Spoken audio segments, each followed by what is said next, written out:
On this episode of the Star Wars Time Show, Matt and Nick will be looking for one way out as they take a deep dive approach to breaking down Andor EP.10, the one where people should win Emmys for.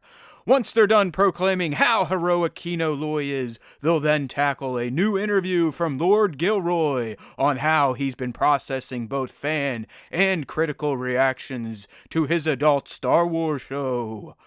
The dudes will also talk about how Andor will be getting a larger audience soon thanks to a new tactic by Disney and Disney Plus.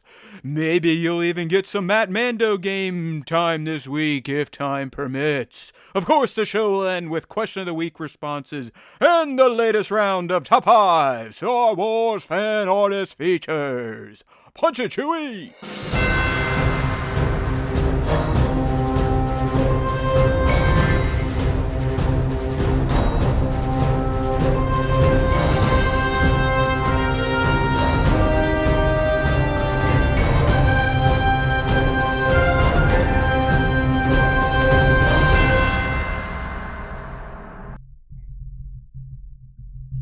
Hey now, everybody! It is one of those excellent days to be alive. Nay, to be a human.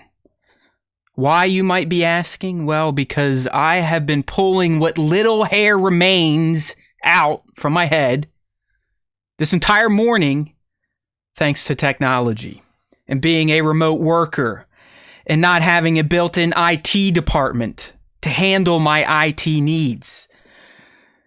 By being someone that subscribes to an ISP that now has weekly outages.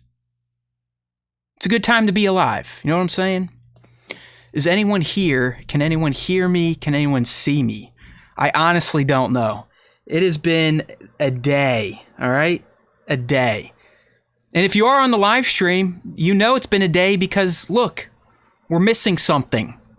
We're missing something big for an episode of the Star Wars Time Show. And that's my fucking co-pilot. Nick's not here either. It's just a day. You know what I mean? It's just one of those days. So I'm here. Nick is going to join us at some point in time. Apparently, he decided to schedule a dog grooming visit on a show day. I don't know what the hell that's all about, but that's why Nick's not here. It had nothing to do with his shitty technical problems or anything. He just scheduled the dog to get groomed, and apparently it took longer than he thought, so he is out picking up his dog. And he's not here talking about Star Wars! Fuck!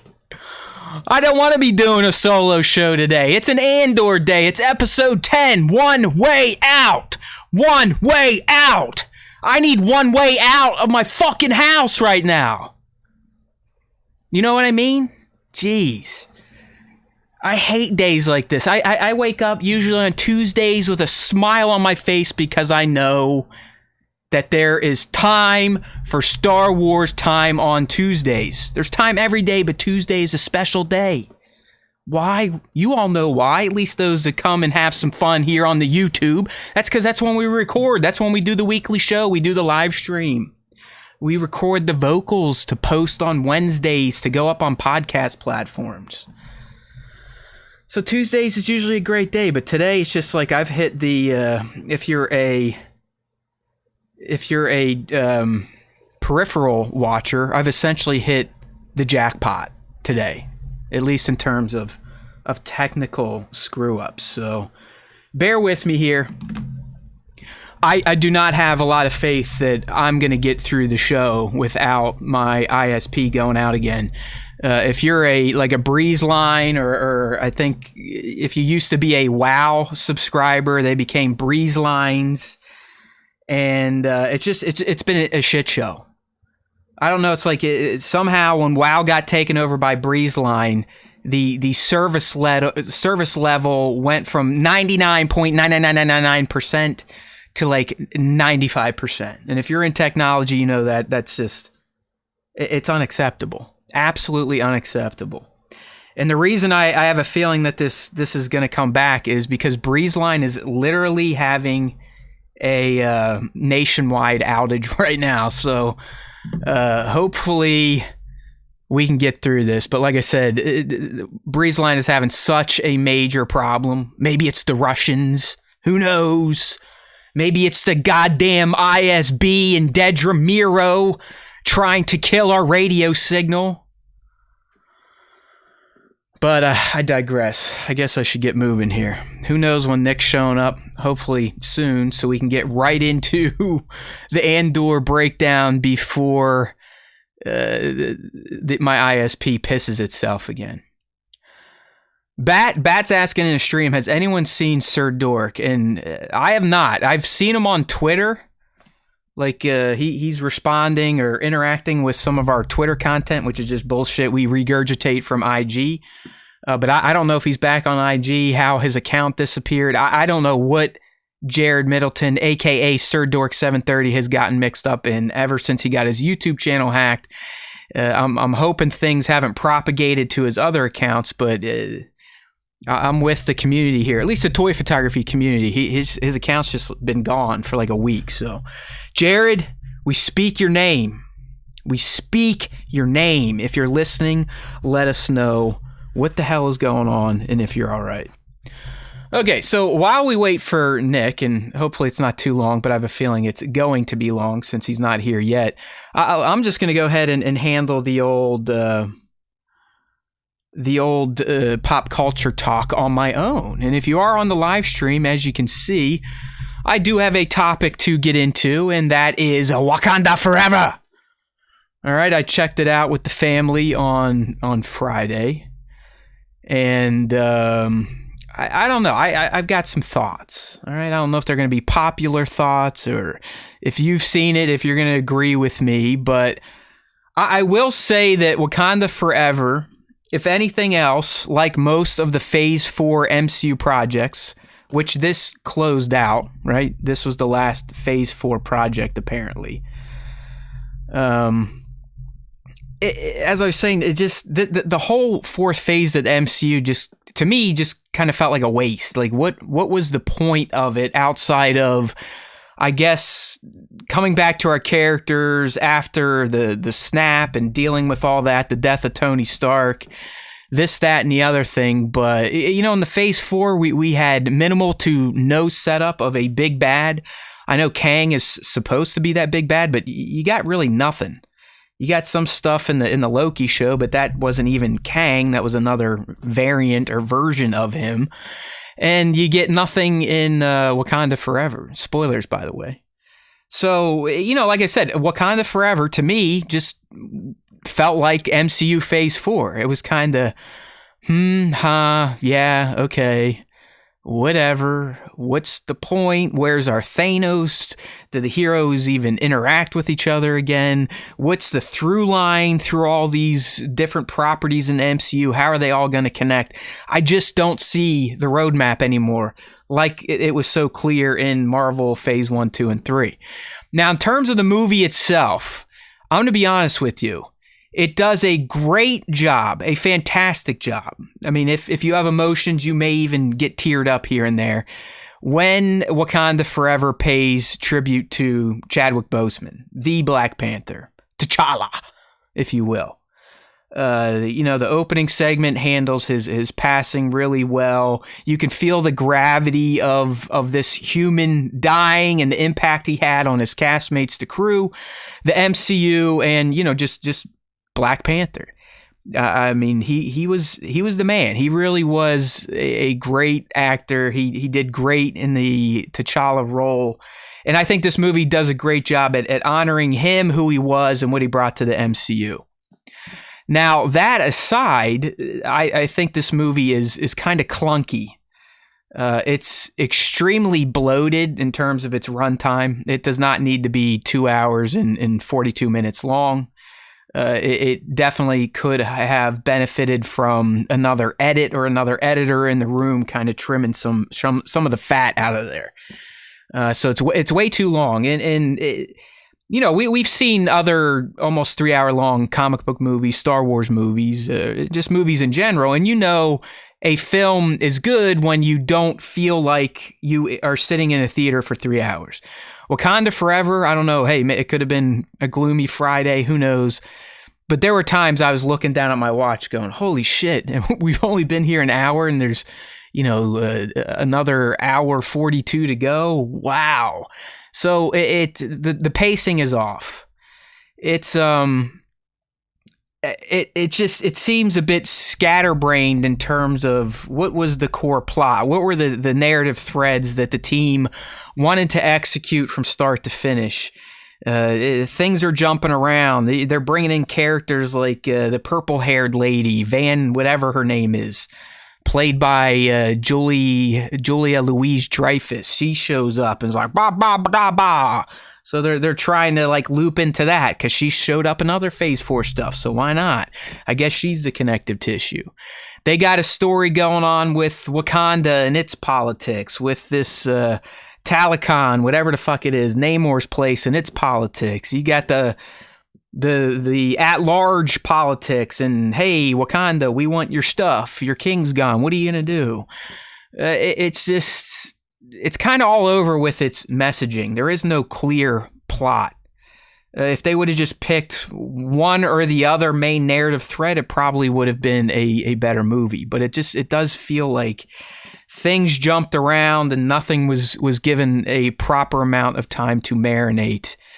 And I don't know. It's just nothing I really thoroughly enjoyed. Hold on. I think our special guest is calling in. Hello, young Nick. There he is. I told you he would make it. It's been a day of days, Nick. It's been a day of days, buddy. Who knows how long my setup is going to last. WoW is now reporting, or BreezeLine, that they're dealing with a nationwide outage. So I'm guessing like AWS lost a pipe or a major circuit's been dropped. But so far, so good. We haven't cut out yet. So let me just make sure that you are... All right, your mic's on for the stream. Let's get our timing done real quick. So get your recorder up. I am ready. We should all right power through this shit. All right. Who knows what's going to happen with Matt's internet? No kidding, dude. It's unbelievable what my morning's been like. But anyway, so I can kind of get a marker of when we start the recording. Ready, go. Go! Now all of you people listening in the live stream know exactly how Matt and I handle the pre-show start. And we fuck that up sometimes, so. We do mess that up sometimes. Okay, so hopefully I'll be able to piece those together because I had my stem going the whole time, but I think we had enough of a delay when you were like, go, that I should be able to find the puzzle piece to slide the stems into. All right, let me get you caught up real quick, Nick. I was just doing my little ditty on Wakanda Forever. I was at the point kind of saying it's way too long, needed edited, bit messy. I've not seen it. Okay. A bit messy, handled Chadwick's passing quite well. That's really the best part about the movie.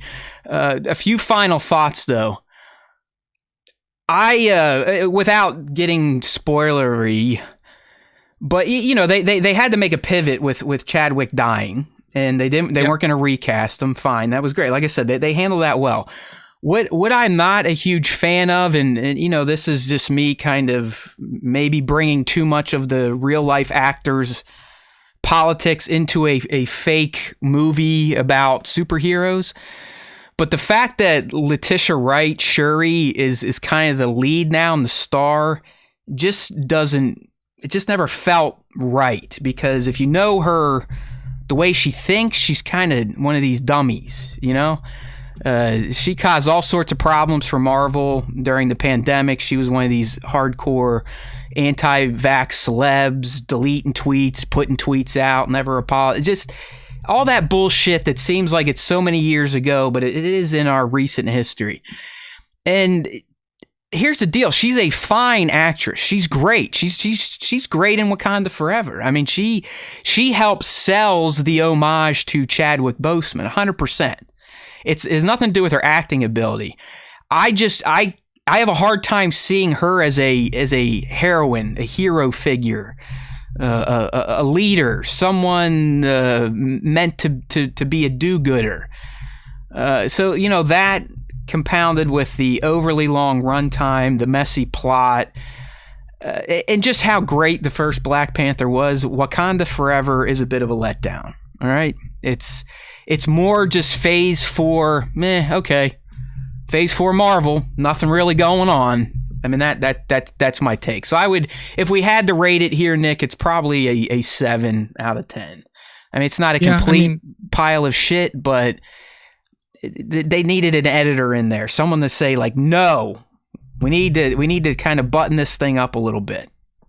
Yeah, I mean, I'll go see it eventually. I just saw Doctor Strange in the Multiverse of Madness for the first time last week, and I thought that was okay. Like, I just feel like Phase 4 of Marvel has been just kind of a letdown in general. Yeah, okay, yeah, and that's how I opened this. I'm like, listen, this ended the Phase 4, and it was apropos because it was just kind of blah. Nothing. Yeah.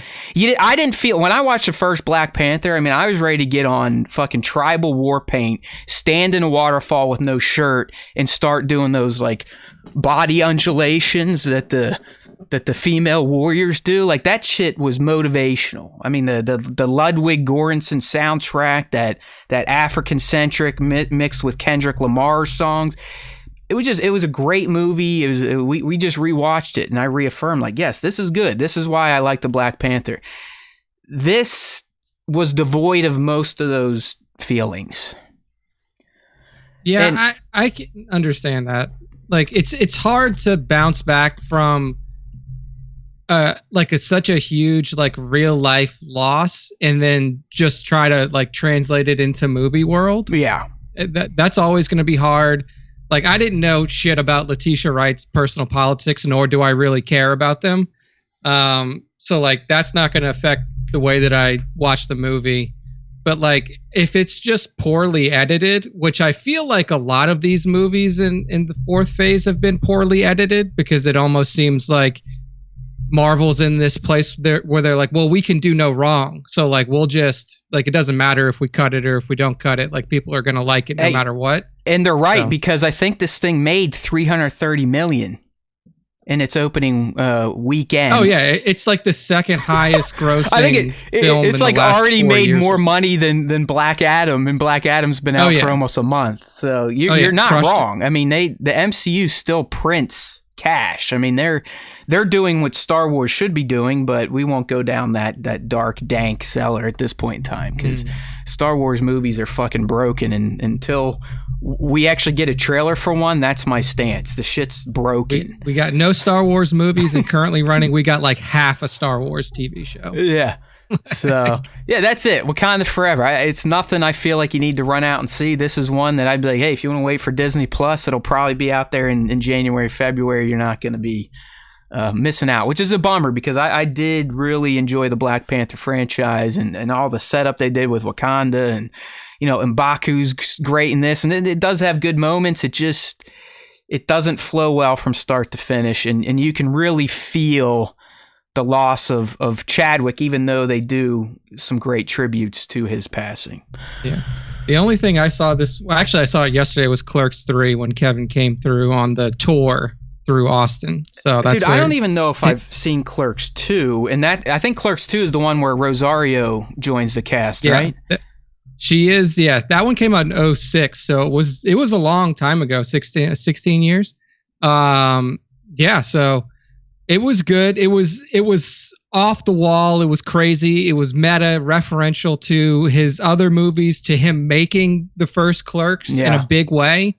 If you like Kevin's stuff, then definitely go see it, because I mean, I enjoyed it. We both enjoyed it. We watched Clerks 1 on Saturday.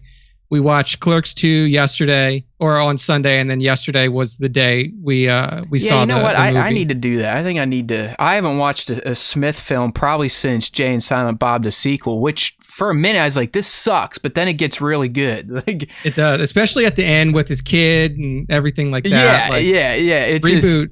I'm like We you, saw- man. I'm a huge Smith fan. You went. Yeah. Is this the show you went where he actually was there? And was it his stage show? Yeah, it's his stage show. And I actually saw Reboot the same way because he toured the country with Reboot, and he always comes through Austin at the Paramount. And saw that with him. He did a Q&A, and Jay was there too. So him and Jay did a Q&A after the movie. This time, it was just him. So he came through, screened the movie, had about his Q&As, if you know Kevin, last forever. His Q&A lasted longer than the movie. No, So- he really is. Like, he's my type of geek. I mean, he's someone like me that, I mean, he'll get emotional over this fake stuff, and he'll cry and blubber and all that stuff. And I like the way he writes. I like the way he writes his movies, and it has been a while. I do need to revisit some of those Smith classics like Mallrats, the original Jay and Silent Bob. I mean, the original Jay and Silent Bob, I was like a homer for that. I memorized his weed song, which I can't remember anymore. Like fuck, motherfuck, fuck, motherfuck, fuck, motherfuck, fuck, Smoking Schnoiz, weed. Schnoiz.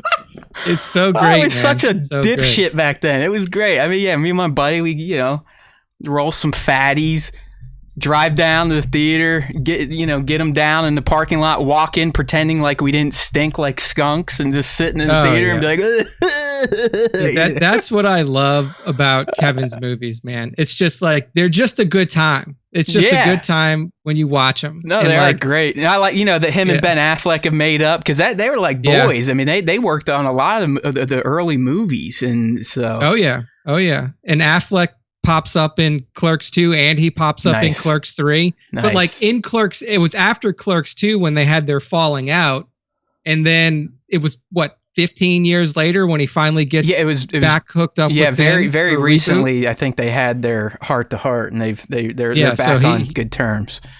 Yeah, so he popped up in Clerks 3. I mean, it was really like, if you like the first Clerks, go out, watch Clerks 3, because this one really hits all the notes. All right. It really does kind of. Now, do you also recommend doing the rewatch though? Like, if I haven't seen Clerks 1 or 2, I have never seen 2.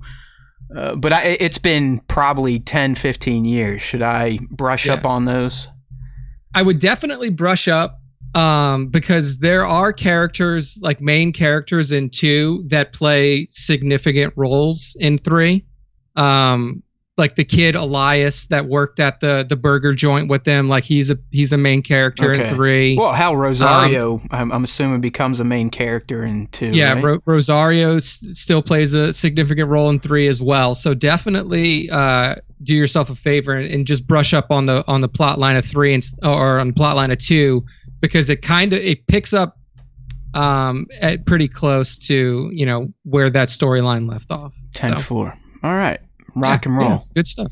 You guys caught up on The Peripheral, or have you put that one on the back burner for now? We haven't, because we just, like, Taylor was out of town last week from Thursday until Saturday, and then on Bachelor Sunday Nick. Did you play with yourself in any new rooms of the house that you have not done that yet? I don't know. I don't know if there were any free rooms left in the house, but no, because that's when I sat down and watched Multiverse of Madness. Because that's not bad. I like that one. I mean, it's nothing to write home about, but it was okay. I like the young girl and his bond, that kind of relationship. Yeah, I thought it was enjoyable, but I could definitely, like, that was where you could first see, like, okay, like Phase 4 is not going to be as impactful as Phase 3. No, so. There's like no, as I said, there's zero through line to connect these movies and TV shows together. It's like Kevin Feige or the bot, if he truly is a robot now, he really is just reading off of old algorithms. Like, I will do that. Yeah. Like, you would figure that, like, if Kang the Conqueror is literally going to be like the end all be all of Phase 4, we haven't seen him in anything except fucking Loki. And that wasn't even technically Kang. That was a variant of the guy. So yeah, that's one of the variants. So, like, I still haven't seen Thor yet. The new Thor. I'm probably gonna watch that soon. Yeah, watch it, but it's not connected to anything. Just all right. Yeah, but like, you have all these. You have like Multiverse of Madness. You have the Eternals. You have Thor. Nothing. You have Nothing, and nothing. Their like, stingers all of don't connect anything. Yeah, so it just seems odd and very disconnected as to what is going on. Like, I don't know if they're planning for like phase 4 to be like a setup phase for like. Well, it's over. Like phase 4 is done. Phase 5. Phase 4 is done. So whatever it was supposed to be, that's what it is. It's out there now. Wakanda Forever was the end. I mean, clearly, if you've seen the trailer for the next Ant-Man movie, that's when they're finally introducing Kang. But that's phase 5. So fuck it. Who cares? Yeah. They're still pumping out movies. We're here to talk Star Wars, which doesn't believe in movies anymore, but they sure as shit believe in Lord Gilroy and adult Star Wars. So let's go ahead and shift gears into our Andor episode 10, One Way Out review and deep dive breakdown. All right, man. I know it's fresh on your mind. You don't like to play early and get all excited like us fanboys do here. I do not. But I'm going to go ahead and let you roll with things. But I will say that this episode smacked. There's no doubt about it. So go for it. Let's see how you processed One Way Out. One Way Out. It was good. One Way Out. It was good. It paid off on all of the the build up to the prison escape. And I think that they executed that really well. I think the prison escape was executed really well in terms of like a just like a cinematic way and all the pieces coming together and yeah, I mean, I definitely agree that this was the highlight of the last 3 episode arc, maybe the highlight of the whole series so far. True. So big fan of the entire escape plan, stuff like that. Still kind of waiting for development in my opinion. Jury is still out on this Mothma B plot. No, like I didn't think that the singular conversation that she had with Davo was that impactful. Like, nor do I feel like it's kind of. I mean, the fun aspect of that conversation was thinking: is Mon Mothma going to sell her daughter for the Rebel Alliance? That's really what that was the point of that scene to essentially a crime lord on Chandrila. Yeah. So that was interesting to see how that all kind of shook out. But yeah, still waiting to see how that goes because I'm still not fully on board with that big plot. Lida, whatever the fuck her name is, she is going to be something. And look, it's turning into that. I knew she was going to play a major role in the Mothma narrative, and it's shaping up that way. It doesn't look like it's going to be hey, mom's doing some shit, but it could be mom's trying to make me marry this guy, Dad. Why? And he digs a bit, and then maybe shit blows up. So yeah, mom is going to marry me off like it's 1498 in England. Yeah. That was kind of a shitty side plot, honestly. Like, if it turns out to be like something interesting, I'm all for it. But as of right now, I'm just kind of writing off that whole. Yeah. In my thoughts section, I put Lida being betrothed is a thing that will fuck Mon. So whatever that meant, whatever I was thinking, that's what I meant right there. The betrothal is going to cause her some problems one way or the other. Either going to screw her getting the money she needs, so she's going to be exposed, or she's really going to burn a bridge with her kid and cement the fact that her kid hates her guts and loves her shitty father. Yeah, so we'll see what happens there. But yeah, I mean, overall, so here's how I'll, I know we still have episodes left so far. Here's how I'll summarize my thoughts on Andor thus far. It's definitely the best made Star Wars show yet. In terms of just production value, cinematography. I would say even acting, acting is very up there in comparison to some of the other series, namely Book of Boba Fett, which was the weakest in my opinion so far. But I would rank Andor probably up there in the 1-2 range, right next to Mandalorian and stuff. It's not my favorite though. Not my favorite show. Just because, I like Star Wars for the reasons that Tony doesn't like Star Wars. So when he's making the show, he's making it for people who are ambivalent towards Star Wars or who have a a random opinion of Star Wars, where like I would personally like to see a little bit more of the Star Wars fandom show up there. But hey, that's just my opinion. Nick's a legacy guy. He wants those cynical cameos. I like cynical cameos. You know, I like when Lord Gilroy says no. I also, and we'll get to this a little bit later because that has popped up and it's exactly like I said it was. But we'll talk about Tony and his thoughts on the art department sneaking in Easter eggs I love it. His show. I can't wait to get to that piece. He is a fucking gem, this man. But he at least didn't say I killed them. He kind of liked that his art department sliding stuff in that he doesn't know about. All right, well.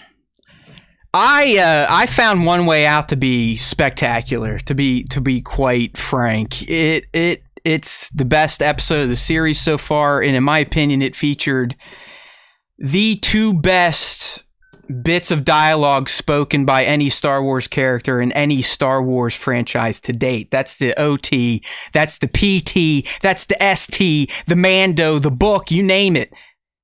Man, I can't wait till you say this because I can't think of any lines that were memorable. Kino's speech to rally the prisoners, the One Way Out speech to get them going was one, and then Luthen's monologue is the primo monologue dialogue in all of Star Wars. And don't worry, I am going to do my own performance of Luthen's speech, so just stand by for that. Those two moments to me, Nick, were just like, oh my God. I mean, if you just sit there and listen to what Luthen said, which I think it's time for me to go ahead and just perform the entire speech because I mean, it's like a long. I'll save it up more than you did. I'll save it for our top moments. But those two moments there just I thought were phenomenal and showcased how this is a series that has the best writing I've ever heard in Star Wars. I mean, if you just break down Luthen's speech line by line, it is Shakespearean poetry, okay? I'll get there and I'll do my performance. I'm not quite ready yet. I'm not warmed up enough. My voice needs to get a little more practice. Maybe some hot oatmeal or something like that. And the One Way Out, man, I felt that scene, especially on a rewatch, just hits because you know what's coming. You know the can't swim moment is coming, and you're watching this guy. And really, I think this scene showed that Cassian has learned that he can be a leader. You gotta understand, Cassian was the true leader of that breakout, okay? It was not Kino. Cassian was the one that was always pushing Kino, like, do it. Even when he was like, you have to do the speech. You can do better than that. This is Cassian realizing that he has the ability and the power to motivate people, which is a huge character moment for this guy that ends up motivating enough people to go on a suicide mission to steal the Death Star plans and essentially save the galaxy from the Empire. So there was a lot to unpack in that scene. I also found the musical score for these two particular moments to be ideal, especially the One Way Out speech. I've always been someone in Star Wars where if the music and the action on the screen are perfectly blended, it can turn on my emotions. And the second time I watched the One Way Out speech and then the subsequent fallout from that, Kino's sacrifice, which we can now say is very similar to Luthen's sacrifice. Just like Luthen, Kino was someone that was willing to give it all, knowing that he was not going to see the sunrise. What Kino was doing what he had to do to try to save people so they could see the next sunrise. I don't know, I just thought it was beautiful, and the whole can't swim revelation, it hits on the second rewatch. So this basically confirms that he's fucking Snoke now, right? Because he's stuck there. We're not going. Just stayed there. We're not going down that path. He's definitely Snoke. All right, we're not going down that path. But Tony, Nick, you're not too far off. But Tony had some things to say about Kino Loy, so I'm not putting clickbait into this week's episode title. Kino Loy's fate is still up in the air. It is undecided, according to Lord Gilroy, and we should all know better, according to the rules of TV and film. If you do not see a character dead, like dead, torn to pieces or put in the ground, they're never gone. No one's ever really gone, right, Nick? Luke Skywalker taught us this. Okay. He's even got the same voice as Snoke. He didn't even change his voice. For a guy, for a guy who can morph his voice to literally be an animal's voice, you don't think that he would say, like, I'm going to be in Star Wars as myself. Like, maybe let's throw on a different voice than I used when I was playing the one other guy that I played in Star Wars. It's the same guy. He's take it to the bank. He even attacks like Caesar. He was kind of running like an ape when he did the attack in the first sequence of the prison breakout. So I don't know, man. I thought episode 10 was just an absolute banger. It paid off, as Nick said, on the setup, and to me it was the best of the season so far. It just, I don't know, it had those feels to it. It just, the score was perfect, the acting was again perfect, the writing was perfect, and it moved us along. That's the best part about Andor, at least for those people that have the patience to just wait for everything to develop. Once again, we didn't get everything, but we have moved the goalposts. All of our narratives have been progressed for the most part. I know everyone's favorite creepy man was not featured in this episode, but don't worry, he's up to his deal. And honestly, based on some things Tony is saying, I may have some new speculations for Mr. Karn once we get to that part of the show. Let's get into the top moments of One Way Out. I had 5 of them. Nick, feel free to step in if there was one that I did not mention, but I'm going to start with the opening scene where we pick up immediately after episode 9's ending. They're kind of back in that holding area, getting changed, getting ready to go back in their barracks. And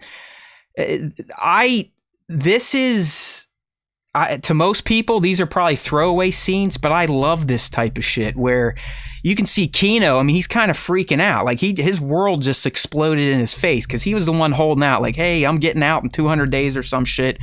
Where Cassian's like, listen, man, how many guards? How many guards? How many guards? And they're having this talk. And this is where Cassian gives him the line that he then regurgitates in his One Way Out speech, which, by the way, is the same line Luthen used on Cassian in episode 4, where he's essentially like, hey, man, do you want to fuck around and at least try to take these guys out trying to do good, or are you just going to be a piece of shit?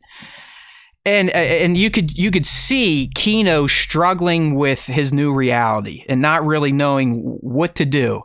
And where this scene culminates for me is when they make it back to the barracks and everyone's like, come on, what's going on? What's going on? And Cassian tells them the truth and they're like, bullshit. And Kino finally, you can tell, he kind of has that break, that realization. And he just goes, no one is getting out. So Kino got the message finally. That's why I like those opening scenes. Just kind of seeing Circus physically contort his body and face to bring those emotions that Kino would have been experiencing at that moment was just top notch. Yeah, I agree. That's it. That was a good one. Just look at some of the faces this man put on in these scenes. I mean, Andy Serkis had to go home at the end of these shoots and either drink a lot of beer, smoke dope, or just pass out. Like, I mean, I don't know how you kind of get yourself in these negative headspaces to bring on these emotions, getting yourself to cry. But I bet Andy went to some dark places to execute episode 10. Oh, yeah. I mean, he was definitely the star of this episode. And I think that, like, if I'm going to be completely honest with you, like, he's been the biggest kind of star of this show so far, even though he's only been in this arc. Yeah, like, I'm with you. He acts circles around Diego in this episode in particular, like crazy. Like, he is. It almost shows to me that, like, people always talk about, like, there's just different levels to the game. Like, whatever you do, like, there's different levels, and Andy is just on a different level than everybody else in this show. The only one that would be even remotely close to him is probably Stellan, but we'll never get to see these two act next to each other. At least in this show. That would be a scene. There's no doubt about it. Because you're right. I mean, I think both of these men deserve an Emmy if there's an award for. I mean, I don't know how Andy would guest star maybe. Yeah, I mean, I don't know if it would be guest star performance, but yeah, Andy should win something for this. And Nick, do you think he's so fucking good because of all the time he spent bringing digital characters to life, especially with the physical performance he can put on with his face? I mean, just how he would scrunch up his face. He felt tortured. You could feel the pain of Kino Loy through Andy Serkis's physical performance. Yeah, no, I do think that has a lot to do with it, because he's had to embody so many different types of characters. He's had to embody sentient apes. He's had to embody, Gollum, who is just like a 600-year-old hobbit. Yeah, I mean, Snoke, this huge character that from the sequel trilogy, like literally like huge, like he's very tall. So many different things that he's done in his career, and so many different, not just like a normal actor where it's like, well, I have to like change my demeanor. Like he has to change how his entire body acts when he I mean, dude, takes a new role. He played King fucking Kong in Peter Jackson's Kong, I think. Oh yeah. Like he really, what a gem. I mean, what a gem. And it really was. I remember it was at episode 8 where he just kind of appeared on screen. It's like, whoa, that's a surprise. And it turned out to be an excellent surprise, because Andy via Kino Loy, for just a character we got to know over 3 episodes, I think Kino Loy is going to become a fan favorite, if not already a huge fan favorite. I mean, I could see them making shirts like they did for the Lord of the Rings that said Frodo lives. When he goes off to the gray heavens, Frodo lives, Kino lives, or Kino Loy lives, something like that. Trademark it. Let's go. Let's go. I want my money. Pay me. All right. So fucking Andy Serkis, what a pimp. Top moment number 2, I have to put it at the Unit 52D initial escape, where you kind of see all the men getting their parts of the plan in order. Again, feeding off of Andy Serkis's performance. He just felt super tense, because you remember Kino hadn't been involved in any of the planning. That's been Cassian and everyone else.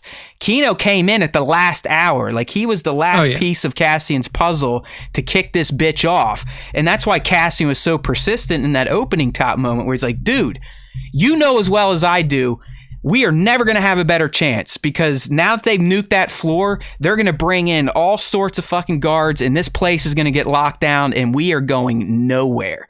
So Kino knew nothing. He knew nothing, and you could feel that in that opening kind of escape, where he's a little bit more on edge than everyone else, because he's new to the plan. I mean, you got to think they only explained it to him that night after he yelled, "No one is getting out." So, Nick, we were talking, or at least I felt episodes 8 and 9 lacked the tension that Andor had woven into its previous episodes. That was back in full force in this episode because of scenes like this. I mean, I can remember the initial escape where they're getting ready for their timing. Cassian's beating on the pipes to get the water going. And I'm sitting there, and I already have restless leg syndrome. And I was like, blah, blah, blah, blah, like my leg was going up and down like a helicopter prop. I was about ready to start floating around the basement. But it just, I felt nervous, even knowing that I knew Cassian, of all people, was going to make it out. Yeah. And I think that's a brilliant point that Gilroy has kind of shit on some critics who are like, hey, what's the point? There's no stakes. We already know his ending. He's like, do you have stakes in your own life, dummies? Because you're dying too, right? And that's a pretty fucking valid point. So there are still stakes in this show for a character that we know is fate. And we're living through them episode by episode because of the great writing, the great pacing, and the slow burn, which I'm still digging. You know why I like the slow burn, Nick? Is because after an episode like 10, knowing that we're going into the finale duo, I'm amped. Like, I am excited to get up tomorrow and watch some fucking Star Wars. And that is a great feeling to have for idiots like me that get up at 4:35 in the morning to watch new Star Wars. Yeah. I mean, it was definitely like, I feel like if this episode wouldn't have been as good as it is, then the show would have been in trouble of like losing a lot of the momentum that it had built through the other arcs. Because this one, until this episode, was kind of getting a little. Oh yeah, dude. questionable. Things were pittering. Things were pittering for me. Like 8 and 9, I was like, hey man, I'm not feeling anxious. It's just like, all right, cool. I'm not upset, but I wasn't feeling that anxiety, like that we experienced in 4, 5, 6, and a bit in 7 when Neomos, all that type of stuff. So the initial scape was just great. Watching the men, sacrifice themselves for each other. You saw some of his table mates go down very early. That the red hair guy gets blasted. The attack charge. It was all very exciting and very Prison Break-ish, but kind of a new feel for a Prison Break. And doing some readings, like that's something Gilroy and his writers really wanted to ensure happened. They wanted us to feel like this was a new approach to A, prison, and B, a Prison Break type of show.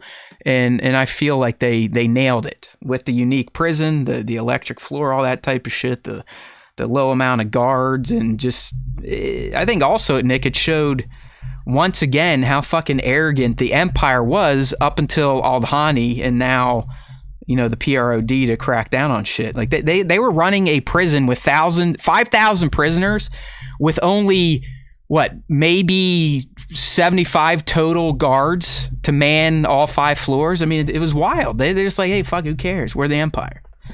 We'll fry you. Yeah. We'll fry you if you get out of line. We'll just kill everybody. So it was fun. I mean, all that shit. Just watching the guards shit the bed, and just great stuff. Okay, yeah. So top moment number 3. I already kind of teased this, but I really got jacked from the Kino speech to motivate the troops. The whole scene, coming in, finally finding out who the voice of God was, getting on that panel, kind of seeming nervous and unsure of himself, till Cassian's like, come on, man, you have to be the one to do this. This is your destiny. My destiny lays beyond these walls. And the second time, both times I watched it, first time I watched it, no fucking joke, when he starts doing the one way out, my fist went up on its own. It was an uncontrolled reaction. I just started fucking pumping my fists. And like I said, if it wasn't so goddamn early in the morning, I would have ran outside of my house, up the basement steps, out the garage, yelling one way out until I found someone's shitty kid pool to jump into. That shit pumped me up. I loved it. It was like, and that was before you knew the tragic end to it. Like, here's Kino giving his all, killing this speech, motivating these motherfuckers. One way out, one way out. And then as he's running and everything looks like, hey, they're going to make it. They're going to make it. Cassian's at the edge. And he's like, with Melshi, like, all right, they're all happy. And they look back at Kino and he's got this ghostly look on his face. Like he just saw a ghost. And you're like, uh-oh. He can't swim. He can't fucking swim.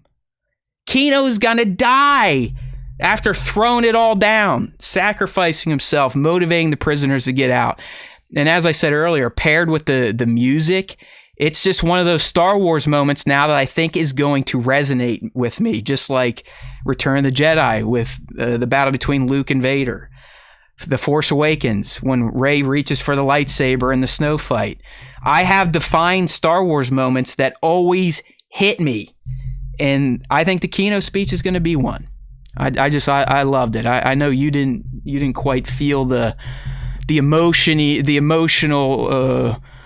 kind of or the emotional effect that I did, but it was just another great performance by Andy, and just the whole moment, the scene, and what it meant for Andor. I don't know. I thought it was beautifully motivating. How's that? Yeah. I mean, I definitely get it. My question is, like, did they not know that they were in the middle of the ocean? No. If you could see, Nick, there was land masses on the sides of those prisons. So the swim, and you kind of called this last week. You're like, are we going to get some sort of like Alcatraz deal? And sure as shit, we pretty much did. Because they are in the middle of a body of water, and the only escape was to jump and swim. And all we know is that Melshi and Cassian made it to land. But if you watch that scene closely, if you look behind it, you could see they already had patrol ships out there scanning the water and surrounding land masses to scoop up the prisoners. Yeah. Because I just didn't know, like, it.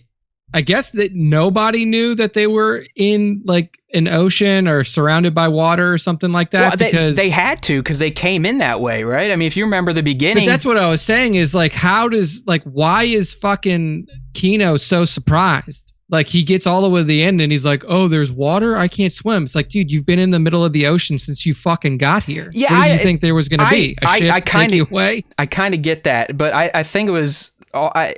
I guess you could look at his reaction two ways. One could be surprise, and one could be like, well, I knew this was my reality, and now it actually is smacking me, and watching all these dudes potentially get their freedom, it's kind of jarring to realize, like, hey, I committed, I sacrificed, and I knew I wasn't going to make it out, but fuck, does it suck? So... but hey, maybe so. Is he dead? I don't know. I kind of went into with it knowing, because he even says very beginning of the shift, like he's pretty much like, I don't know how you guys are going to deal with this mentally, but I am going into this already thinking I'm dead. And that was right before they went out on the floor to enact the plan. So, maybe he knew all along that was it for him. He could only get so far as the exit, but who knows? I don't know. Yeah, it is. But it just, when I watched it again with Heather, this is the first episode I felt the need to watch Wednesday night. I usually give myself a few days after I do my intense note-taking viewing of an Andor episode, but this one I was like, I gotta watch it tonight. And we watched it. When we got to the One Way Out speech again, just on cue, a single tear dripped out of my right eye for Kino Loy. It just fucking hit me. I don't know why. And I think it's Andy and the way he performed that character, that scene, and then just the One Way Out. Everything looks like, yeah, they fucking did it. And they're getting there, and just when they're going to get their payoff, he's like, fuck. And you kind of feel that as a fan, so beautiful shit. Yeah. Don't worry, he'll be back in 60 years. He's going to be super tall. He'll have some fucked up face, but he'll be back. It is funny that they would fuck around with that. Like, not make Kino's fate ultimate and final, because I know you're just fucking around, but dude, it started when Andy Serkis showed up. Oh, Snoke, there's going to be a Snoke connection. I'm just like, how? Like, it's just, there is literally no connection here at all. It would make zero sense. Leave it open to connection, because this motherfucker is sitting on, like, he didn't jump in. He's just sitting on this fucking facility. And what do you think, that the Empire's not going to go back there and just I know, but again, like if we're trying to be serious about this, why this guy? I mean, he was a prisoner. Like, he's not tall. He doesn't have the Force, nothing. So why does he become the obsession of the Emperor? He is the one who led as far as they can tell, like, he was the leader of the floor. He's the one who led the uprising, and he's and now, he's just there free. Nobody's ever going to look for this motherfucker again, because they're going to assume that he's dead. So that's all you need to become supreme leader. Just a prison breakout attempt. Sign me up. So now he's just free for experimentation. You take him and you just fuck with him, and you do anything that you want to. He does get pretty contorted and fucked up, right? I mean, his face gets twisty. He's got holes in his neck. So I don't know. Oh, yeah. But there's no fucking way. It's Lord Gilroy, and Lord Gilroy would never commit to doing something like that. He doesn't know half the shit that's in his show from his own fucking admission. Like, somebody who's all about controlling his fucking show, he couldn't tell you half the people or shit that's in it. So it is. When we get to that, hopefully I remember. But I want to ask, like, okay, I could see how an art department could sneak props in, because Tony isn't going to worry about that type of shit. Like, who gives a fuck? But we've still had dialogue with, like, some deep cut shit, like all that Radican stuff. Like, who got that stuff in there? I know he always. I don't want to talk about it. We'll get there. But he always throws in a passive aggressive dig at Pablo of the story group or whatever. I love it. He's like, we got the fucking Pablo idiot. Look at some stuff to make sure we're not fucking things up. But man, if you're on the live stream, just look at Circus's face on One Way Out. Look at that. You believe him. You believe that guy is Kino Loy, and he is committed to that speech and self-sacrifice. Wonderful stuff. By the way, if you want to join in the live stream, I know this Tuesday was a little wonky, but usually Tuesdays, 2:30 p. East, youtube.com/Star Wars Time Show.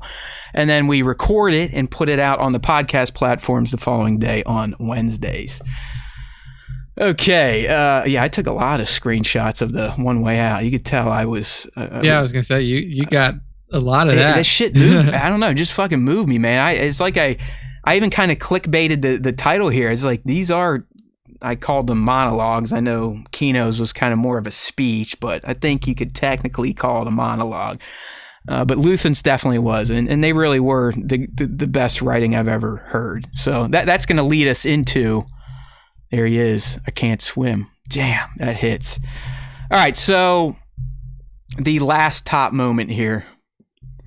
And to me, like I said, the greatest spoken dialogue, monologue in all of Star Wars. I mean, the way Stellan delivered this, award worthy again. Both of these men deserve Emmys. I don't give them the fucking EGOT for this, right? Give them an Emmy, give them a Grammy, give them an Oscar, give them a Tony. They deserve everything for this performance, but I don't know how anyone coming out of Andor 10 couldn't have been moved by Luthen's conversation with Jung. So first off, Nick, just the conversation, I love the tone of it and how fucking cold Luthen is to this guy. Like, listen, dickhead, we've invested into you. We're watching you. You're not getting out of this. We know you have a family. We know you have a kid now. So shut the fuck up and get on program, essentially. It just, you could see how cold and ruthless Luthen is early on. And I think that's why his speech then hits, because he explains to Lonnie, like, listen, pal, I'm the way I am now because of the sacrifice I have given up and have been working towards for the past 15 years. I also liked getting that bit of information, that Luthen has been building this for 15 years, which technically should be right around Order 66 and the fall of the Republic. Yeah, it's pretty much like, it wouldn't surprise me if he was like involved immediately with the group of senators who, like, even before Order 66 was executed, like the group of senators who were like, hey, this overreach of power is out of line and we have, umbrage with it. So I would assume that, like, he was already there. Like, he was there from day one. So that helps, but it just, that monologue and learning he's been doing this for 15 years, it solidifies that this is the guy. I mean, Luthen Rael is the guy. He is, at this point, it's guaranteed he is the grandfather of the Rebel Alliance and what it becomes. And that's why the monologue it's so beautiful, because in a minute or two, he explains to us and the world of Star Wars what it means to be a rebel and what you have to give up if you're truly committed to being a freedom fighter and taking down a tyrannical government, a fascist government. And his words have meaning beyond just the Rebel Alliance and Star Wars. Any freedom fighter throughout history could have delivered this speech and it would resonate, because this is what it takes to topple darkness and horrific regimes. And that's why I'm going to read the whole fucking thing. Okay? I actually I've had this, the graphic you're going to see here on the live stream. It's been passed around on social media. Our boy Tones put it in our Discord. I've sent this to my buddy, the guy that wants to have sex with Jar Jar Binks. Mm-hmm.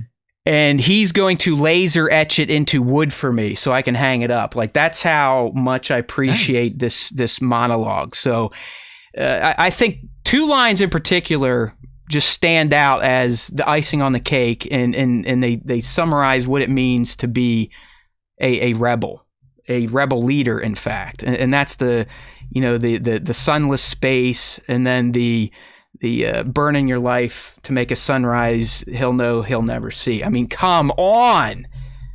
You've never heard that shit in Star Wars before. So here we go. Here's the speech. Remember, this happens after little boy Lonnie's all upset that, he spent 6 years working his way up to ISB as a rebel spy and now has a family and feels like he's done enough and should be allowed to get out. And he asks Luthen, what have you and what do you sacrifice? Okay, so here's Luthen's reply. Calm, kindness, kinship, love. I've given up all chance at inner peace. I've made my mind a sunless space. I share my dreams with ghosts. I wake up every day to an equation I wrote 15 years ago from which there's only one conclusion. I'm damned for what I do. My anger, my ego, my unwillingness to yield, my eagerness to fight, they set me on a path from which there is no escape. I yearn to be a savior against injustice without contemplating the cost. And by the time I look down, there was no longer any ground beneath my feet. What is my sacrifice? I'm condemned to use the tools of my enemy to defeat them. I burn my decency for someone else's future. I burn my life to make a sunrise that I know I'll never see. No, the ego that started this fight will never have a mirror or an audience or the light of gratitude. So what do I sacrifice? Everything. I mean, that is art, okay? Like I said earlier, that is Shakespearean level poetry in a fucking Star Wars show. Which at this point, as Nick said, isn't really a Star Wars show. It's a serious drama parading around as a Star Wars show. Sometimes it parades around as a Star Wars show. I mean, dude, just read that. Just read that. I heard it. It's a good speech. Absolutely, it's great. But like I said, the line here: calm, kindness, kinship, love. I've given up all chance at inner peace. I've made my mind a sunless space. When I heard that line, I was like, oh my god, what a fantastically descriptive way to describe what it must feel like to be a freedom fighter like Luthen Rael. And think about that in the real world. These people in Russia or the Middle East that are trying to fight the good fight. This is them. This is what they live, knowing that they're probably going to die just so their kids or future generations will have a better life.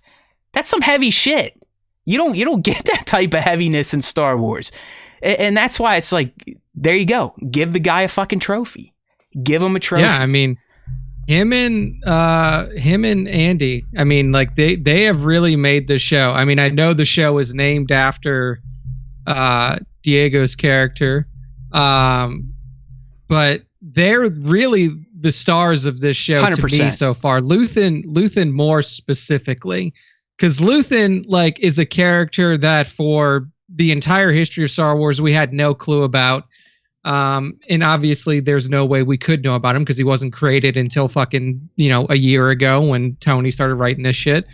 But he turns out to be not only the grandfather of the rebellion, but one of the best characters in the entire saga so far. So it is really awesome to see that character be something that we've never seen before, because Mon Mothma, while she was always there from the OT, even going back to the prequel trilogy and stuff like that, she was there and she played her role and stuff like that. But we never knew if was she the progenitor or was she just somebody who took the mantle up, and she was never really boots on the ground. Like if you think about it, Mon is sacrificing a fucking ton. Don't get me wrong. But she hasn't nearly sacrificed what Luthen has at this point. No, not even. It's not even close. I mean, she still has a family, for fuck's sake. I mean, if you listen to him, he essentially I destroyed my life for this. Yeah. I've made myself, I was a decent person. I've made myself a piece of shit for this. I do horrific things for this. I'm a bad person. I mean, he's telling Lonnie, Lonnie, you're not wrong. I am a bad man. And I'm making you do horrible things. But look what it's cost me. So shut the fuck up. Get back in the elevator. Go to your posh ISB apartment and keep fighting the good fight. you little bitch.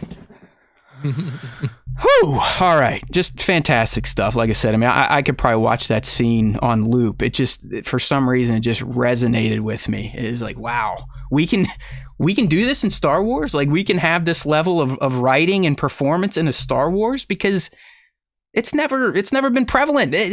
Where have you heard or have seen performances like this? And I love my Star Wars, and I love my Star Wars cast, but you've never seen this shit before.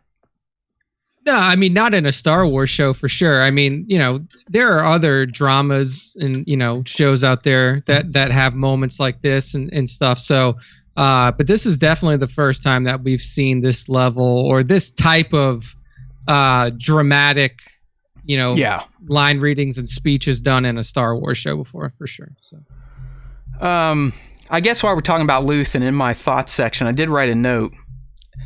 Luthen, I guess, what was your take on this when Lonnie gives him the info on Dedra, and he's like, well, you gonna fucking do anything about it? And Luthen's like, whatever. Miro's got nothing. Just keep letting her go down that Ferrix path. Is that him bluffing to keep Lonnie confident, or do you think there's a reason Luthen doesn't care about Miro and her search for him and Cassian on Ferrix? Well, ultimately, he knows that, like, he's gonna get caught. Like, he knows that. Like, there's no way that he doesn't get caught. Like, in the fact that they're onto him just means that, like, if somebody were to try to turn them off of him, it would just be more suspicious. So, like, in a way, he's, like, in my opinion, he's trying to protect Lonnie. He's like, look, if you go 100%. In there and try to fucking... Yeah, like, if you go in there, and it was the same thing with the Krieger, like with the pilot thing. He's like, if you turn them off of this, they're going to know something's up. Or if I turn Krieger onto it and they don't do anything, they're going to know something's up. And it's the same thing for him. Like, if Lonnie tries to do whatever Lonnie can do, which isn't much because he isn't looked at as Lonnie wanted to save Krieger, essentially. Yeah, but, like, if Lonnie goes in there and tries to start putting him off of Luthen's trail, then it's just going to make him look more suspicious. They're going to lose the one contact that they have in the ISB. And ultimately, when you think about it, having the contact in the ISB that's feeding them information, whether it be Luthen or whoever else comes after Luthen, obviously we know that's Mon, is more important than Luthen himself. Like, well, no, I mean, Luthen makes that point. I mean, I'm summarizing here, but he says the line, like, you're more valuable than 50 men. Yeah. He's like, so I'm willing to kill 50 men because of your value and your position. And it sounds like Luthen has spent the most time and effort in investing in Lonnie to be this spy than anything else. Like, he's like, listen, I'm going to let these guys die because we have to maintain your cover. Yeah, yeah. And I think that that's kind of the same way that he looks at himself too, because if he tries to do something and they lose their ISB contact, not only do you lose Lonnie, but then they're definitely moving on Luthen. Oh, because they'll figure that out. Yeah, like, it's easy. Boom. So if he says anything, they're both dead. If he doesn't say anything, probably only one of them's dead, and that one person is probably Luthen. But the rebellion is bigger than one person, and the rebellion will live on beyond Luthen, as we know. So I think that's kind of what he was getting at, is like, look, man, you may want to be this, you know, or like you want to. I can see that you want to try to stop the bad thing from happening, but the bad thing needs to happen. It needs to happen for things to keep progressing. I've learned from Lord Gilroy that this is a thing. It's called accelerationism. It's an actual thing in rebellions where you do want the bad guys to get worse because it's going to accelerate action to fight back. And that's exactly what Luthen is, an accelerationist, where Mon Mothma is not. I mean, all right, check it. We were getting some good stuff here in the chat. We don't want to leave them alone since they do show up here. What's your thought on this from Kevin? I'm kind of digging this. Kevin's saying, I think Luthen is a foreshadowing of Mothma's future, and I agree. I think Mothma is going to lose her family, her public standing, her family legacy, wealth, so on and so forth, as she moves into her prominent role that we know she takes on here a few years down the road. No, yeah, I definitely agree with that. I definitely agree that Mothma, there's no way out for Mothma at this point. Yeah. Like, you've gone too far down the rabbit hole. I don't think she really gives a fuck whether Perrin is around or not. I feel agree. like that is just like I agree. Like a pure social Yeah. thing. She definitely cares about her daughter, which is why she had such a visceral reaction to that, the proposition that Davo gave her. Do I think she cares about her money and station? No. But I think that for her, what's most important is her family, aka her child. Like, if Perrin got shot in the head right in front of her, she'd probably be like, you know what? Probably better for me. Yeah, I mean, overall she if would he's not feign around. something. She'd be like, oh, just like a natural reaction. But then, like, off screen, you'd see her literally dragging his dead body and dropping him into like an incinerator and being like, see you later, you piece of shit, and your crappy haircut. So I do agree that this is a foreshadowing of what is to come for Mon in the future. But I don't think that, like, it's going to be like, I don't think that she's going to be like surprised by it or be like, oh my God, I gave up my life. Like, I don't think that she'll be at that level. To me, it's not on the same level as Sacrifice as Luthen. But she is going to have to suffer a bit and give up. And then also with Mon is going to take over pretty close to a period of open rebellion. Oh, so yeah, it's not like open rebellion. Yeah, so it's not like Luthen where, like, he has, like, every move that he has to make is calculated, because if he steps wrong one time, somebody's going to fucking find his ass. Like, once Mon takes over and the rebellion is open and there is active recruitment for, like, people to join the rebellion, there's strikes happening, there's everything happening, like, people, like, the Empire will know that Mon Mothma is the figurehead of the fucking rebellion. That's what I was just about to say, is like, in the end, Mothma still was mostly a figurehead. She was your traditional leader, people that, someone that people could rally around, even though they're not really the strategist or the boots on the ground type, where Luthen was all that. He's not so much someone to rally around because he has to maintain his secrecy. But he's the one that has gone out on the limb all these years and recruited people and built up the network, built up the communications so they could all talk to each other. And eventually, once they transition out of being individual cells into an alliance, it's his groundwork that enabled that, not Mon Mothma. Mon Mothma is a key asset to his plan, but that's more from the political and monetary side versus the getting down in the trenches and really sacrificing your life on a day-to-day basis to get a rebellion going. So they're both obviously very key figures to what the Rebel Alliance becomes. But without Luthen now, we can say Mon doesn't ascend to the station we first met her at in Return of the Jedi. I mean, he is giving her the Rebel Alliance on a platter for her to lead, and I think that's his plan. He knows she's a leader first and foremost, not someone that's going to get dirty and plot murders and assassinations and whatnot. Yeah. I mean, there's, like, he's doing the heavy lifting so she has an easier job later, and he knows that. Like, I don't think that Luthen has any sort of, like, he doesn't have any delusion about what his role is here or what's going to happen to him. Correct. That was He's the speech. Just trying to buy. His speech was saying, "I know I'm a dead man, but that's okay. I've come to terms with that. That's so you assholes can have a better life than me." Yeah, and he, like, right now he's just trying to buy more time. Like, he's just like, how much longer can I go in this position that I'm at, and how much more can I get done before they find me? And nothing is about, like, I have to make sure they don't find me. They're gonna find me. Oh, yeah. They're gonna kill me. Yeah, I think he knew once Aldhani went off, success or not, that his time was up. He's a dead man walking at this point in time. All right, so some other comments here.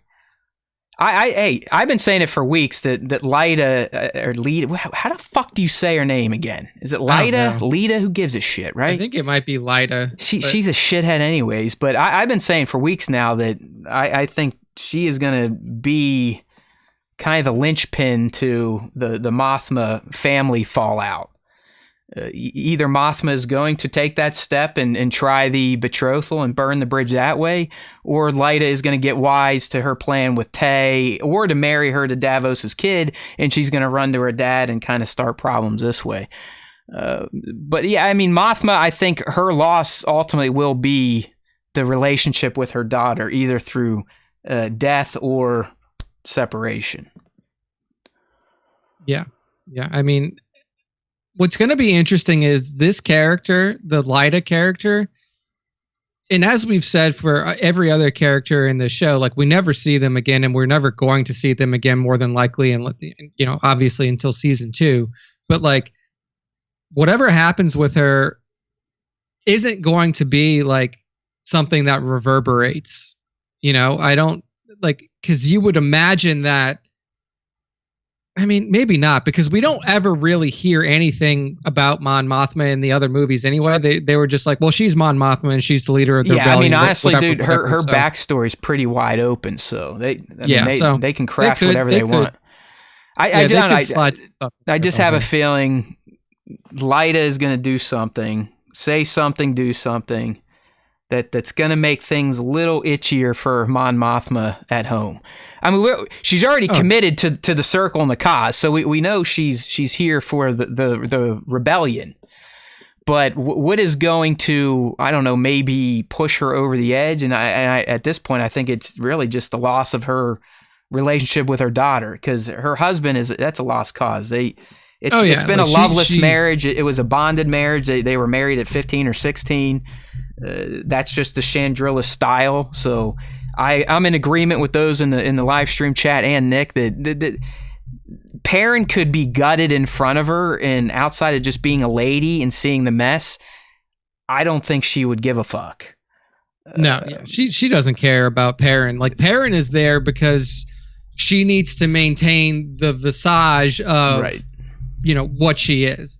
And if something were to happen there, even if it would be like an amicable, divorce or whatever, which obviously probably can't happen due to Chandrilan tradition and law, but like, even if it was just a divorce, it would put more eyes on her.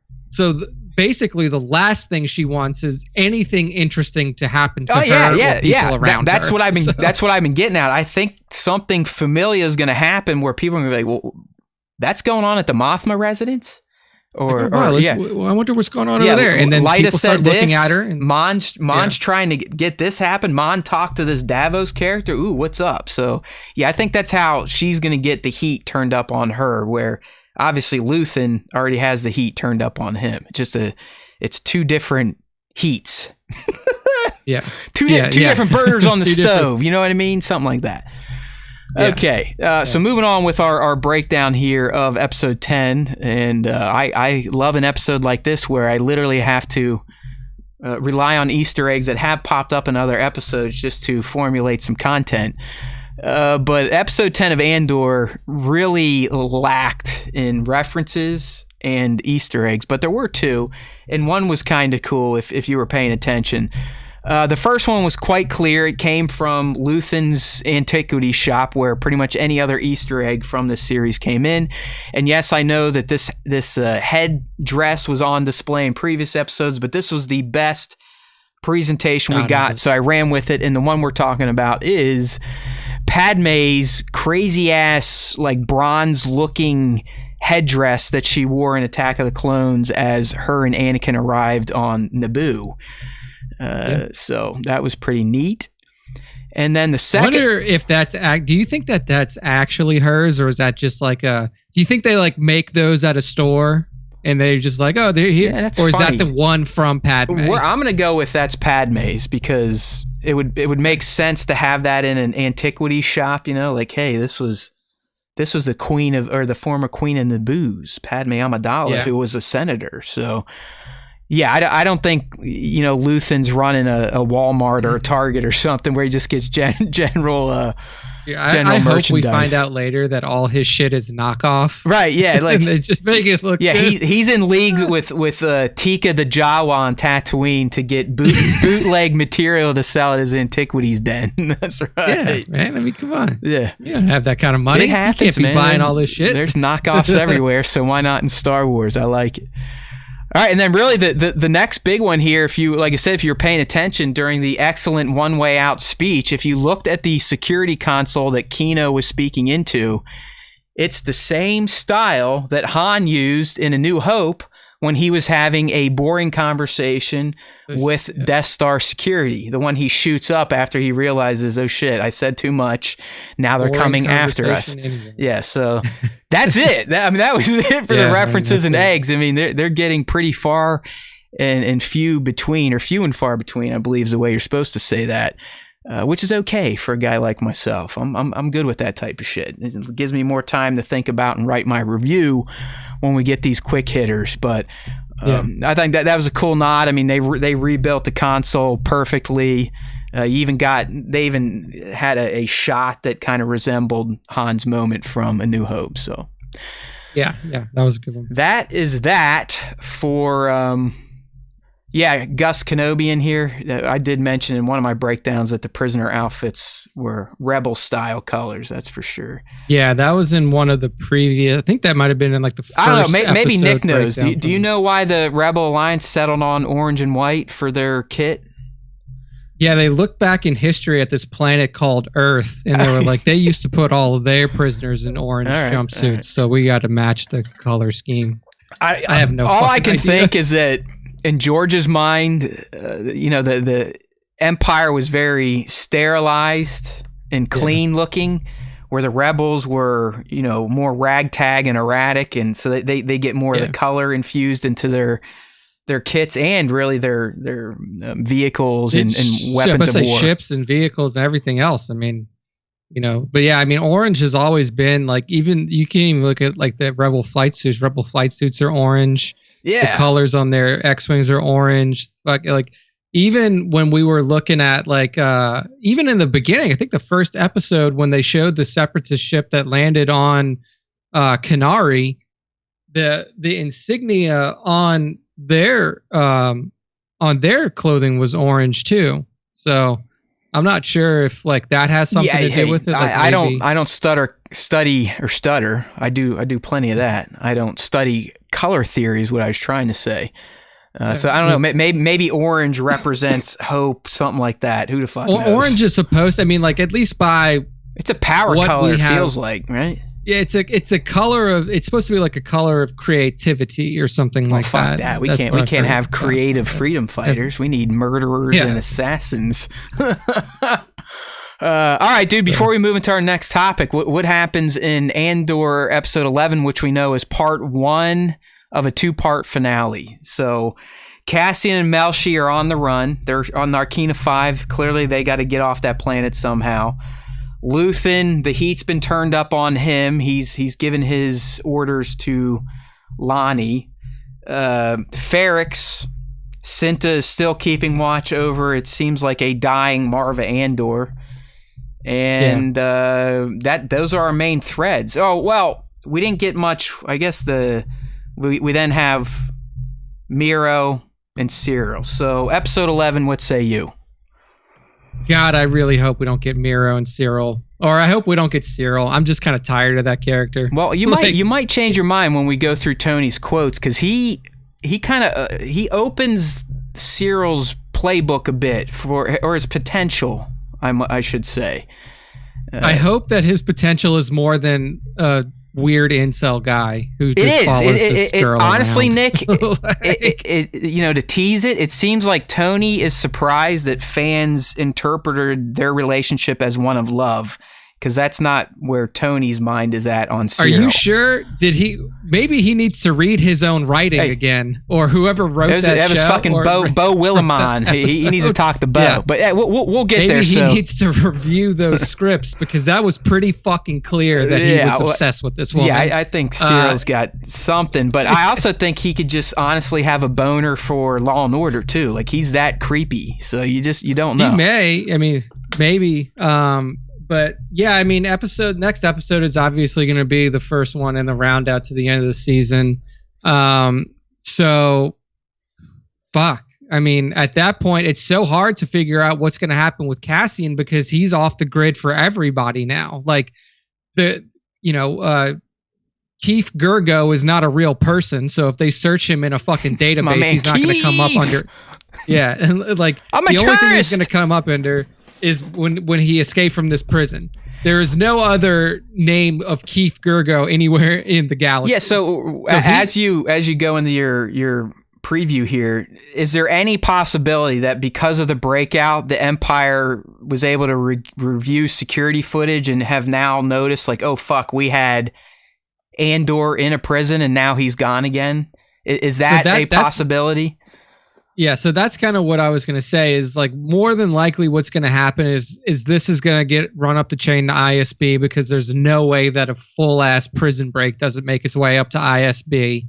They'll review the footage and they'll see, like, oh, we had Cassian Andor. That's kind of what I'm thinking, and that'll obviously further along their investigation. Yeah. So, and now, like, it's easier for them to track him because there's only so many places that he can go. They know where he was, they know where he escaped to, and they can basically track. I mean, this is the planet that they're on is going to be completely crawling with like Imperial like patrols. Oh yeah. And it's going to have, like, they'll be able to see ships that come, ships that go.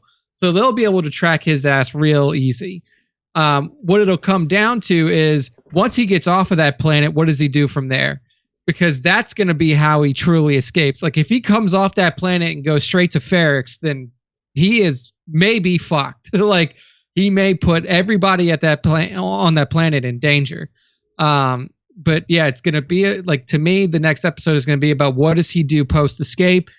Can he skirt away from the Empire again? Obviously, we assume that he can, because we know that he's in Rogue One as an Imperial or as a Rebel spy. After that, I feel like we're gonna touch on some more of the Mon Mothma storyline with this Davo character and see how things progress there. That's going to be interesting, because I don't even think she's going to mention this whole marriage thing to Lyta, because I think that she's going to do everything in her power to ensure that doesn't happen. And then I think the Vice is going to close on Luthen, or start to close on Luthen. If he makes it to season 2, I will be very surprised. Oh, he is. And Cyril, I don't really give a fuck about. Yeah, I mean, I'm not dropping spoilers or anything, but I'm pretty sure when we talk about this Tony interview next, that Tony pretty much kicks that door open, that Luthen is back, but yes, his time is short, and he knows it. Yeah. All right, so here's my take. I kind of spit to you. I do think the Empire and vis-a-vis Clay and Luthen and Vel and Cinta will all learn that Cassian was on Narkina 5 somehow. Oh, yeah. But I also think that Luthen is going to be the one that goes and rescues him. And it could possibly be under the guise of rescue so he can take him out there. Or it could be Luthen realizes, like, you know what? I was right about this guy. He just successfully led or helped one of the only ever Imperial prison breaks. The potential I saw and used him for and was ready to kill him over is worth now keeping him alive. So I have to go rescue Cassian. I want this guy back. He is someone that we need on the team. Or again, it's just, hey, we know where he's at. We can go rescue him under the guise of rescue, and then we can take him out that way. So I do think Luthen is the one to pick him up, because how else is Cassian Melshi getting off Narkina 5. It's not like they can just walk into a starport in prisoner uniforms and be like, hey, we're out of here. I mean, the only other way to do it would be to take down some Imperial soldiers without being seen, put on their uniforms, and try to get off on an Imperial transport somehow. Yeah, it's like the hard part to me is like eyes are on Luthen. Like, and if he goes to pick them up, it's over. Well, like that's going to, I think, pay off on the trailer moment we still haven't seen, where you see his Fondor ship taking on a Star Cruiser.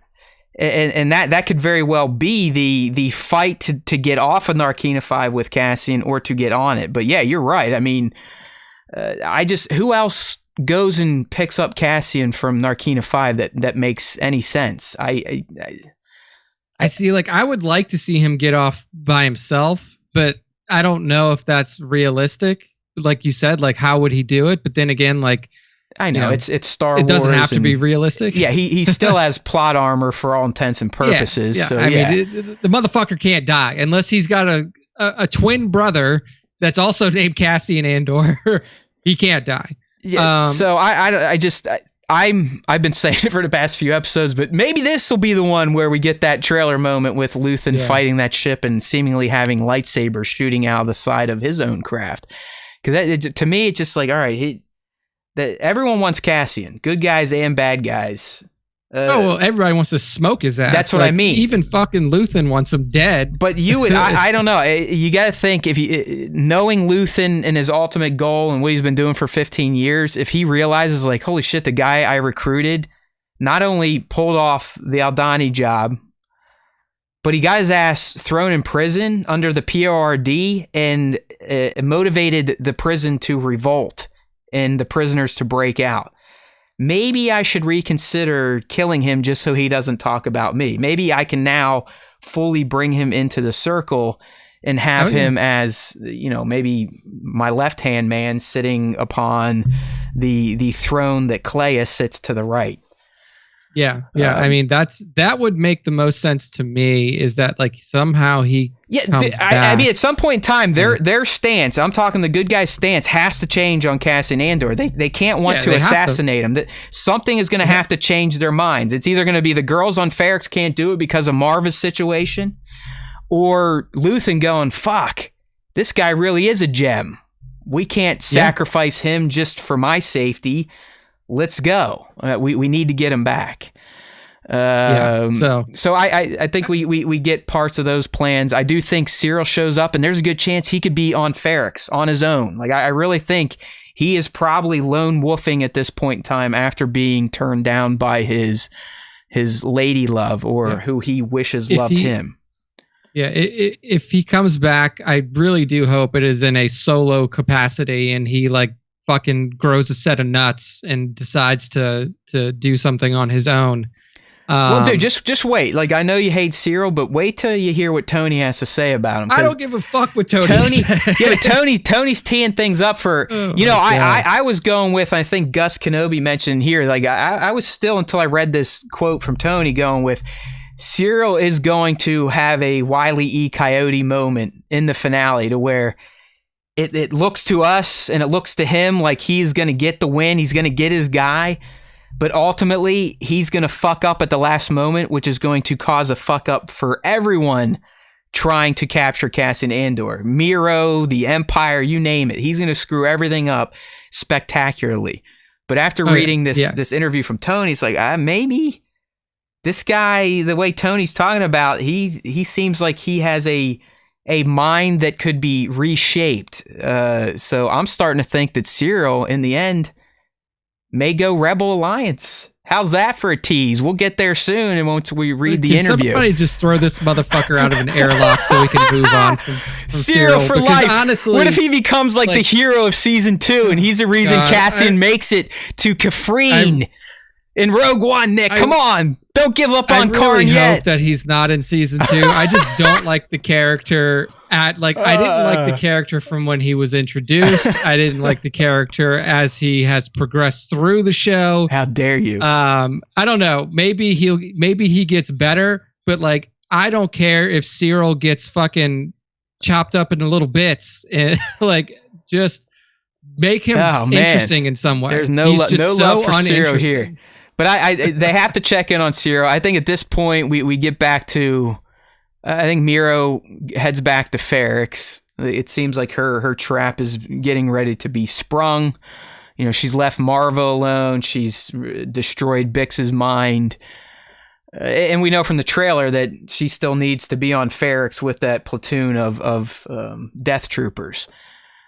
I don't think that's episode 11, though. I think she gets herself there after learning about, hey, Cassian was in a prison. He got out. Where's he going to go next? Well, probably to come check on his dying mother. Because I know, Nick, you're like, why the fuck would he go back to Ferrix? But you got to think now, the time he spent in the prison, I believe, finally showed Cassian the reality that he lives in, that there is no escape anymore.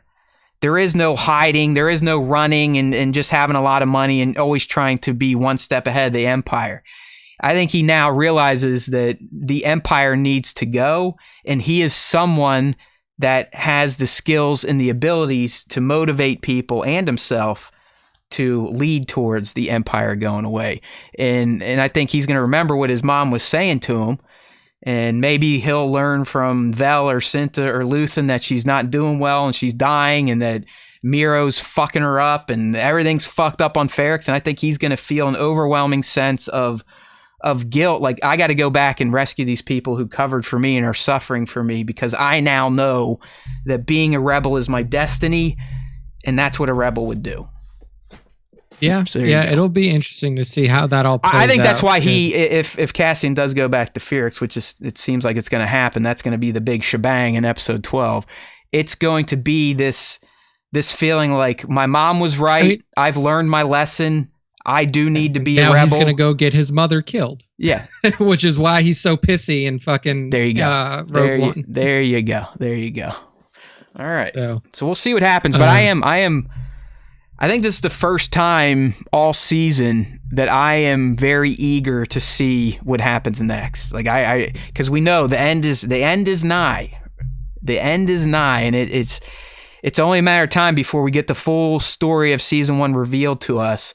And I think there's still a few more little secrets and plot exposures to be had. All right, so I've been teasing this one. Hopefully it doesn't fall on its face. But last week, Tony, and love him or hate him, you got to love his candor in interviews. I mean, the guy is no bullshit. I mean, he's one guy, unlike any of these other Star Wars creators, where you can tell they've been prepped, or they just talk out of their butts, or they just reuse sound bites in interviews. Tony, I mean, outside of just giving away straight story spoilers, pretty much says it how it is. So, here we go. What's this? And he'll rescue B2 to upload him into K2 and see. Yeah, I still believe B2 is going to have some impact on K2 in season 2. Yeah, there'll be some sort of it's just they're connection. They're too similar in the way K2 talks. It's just too familial. Just for like, hey, I found the droid and programmed them, and now we're best buddies.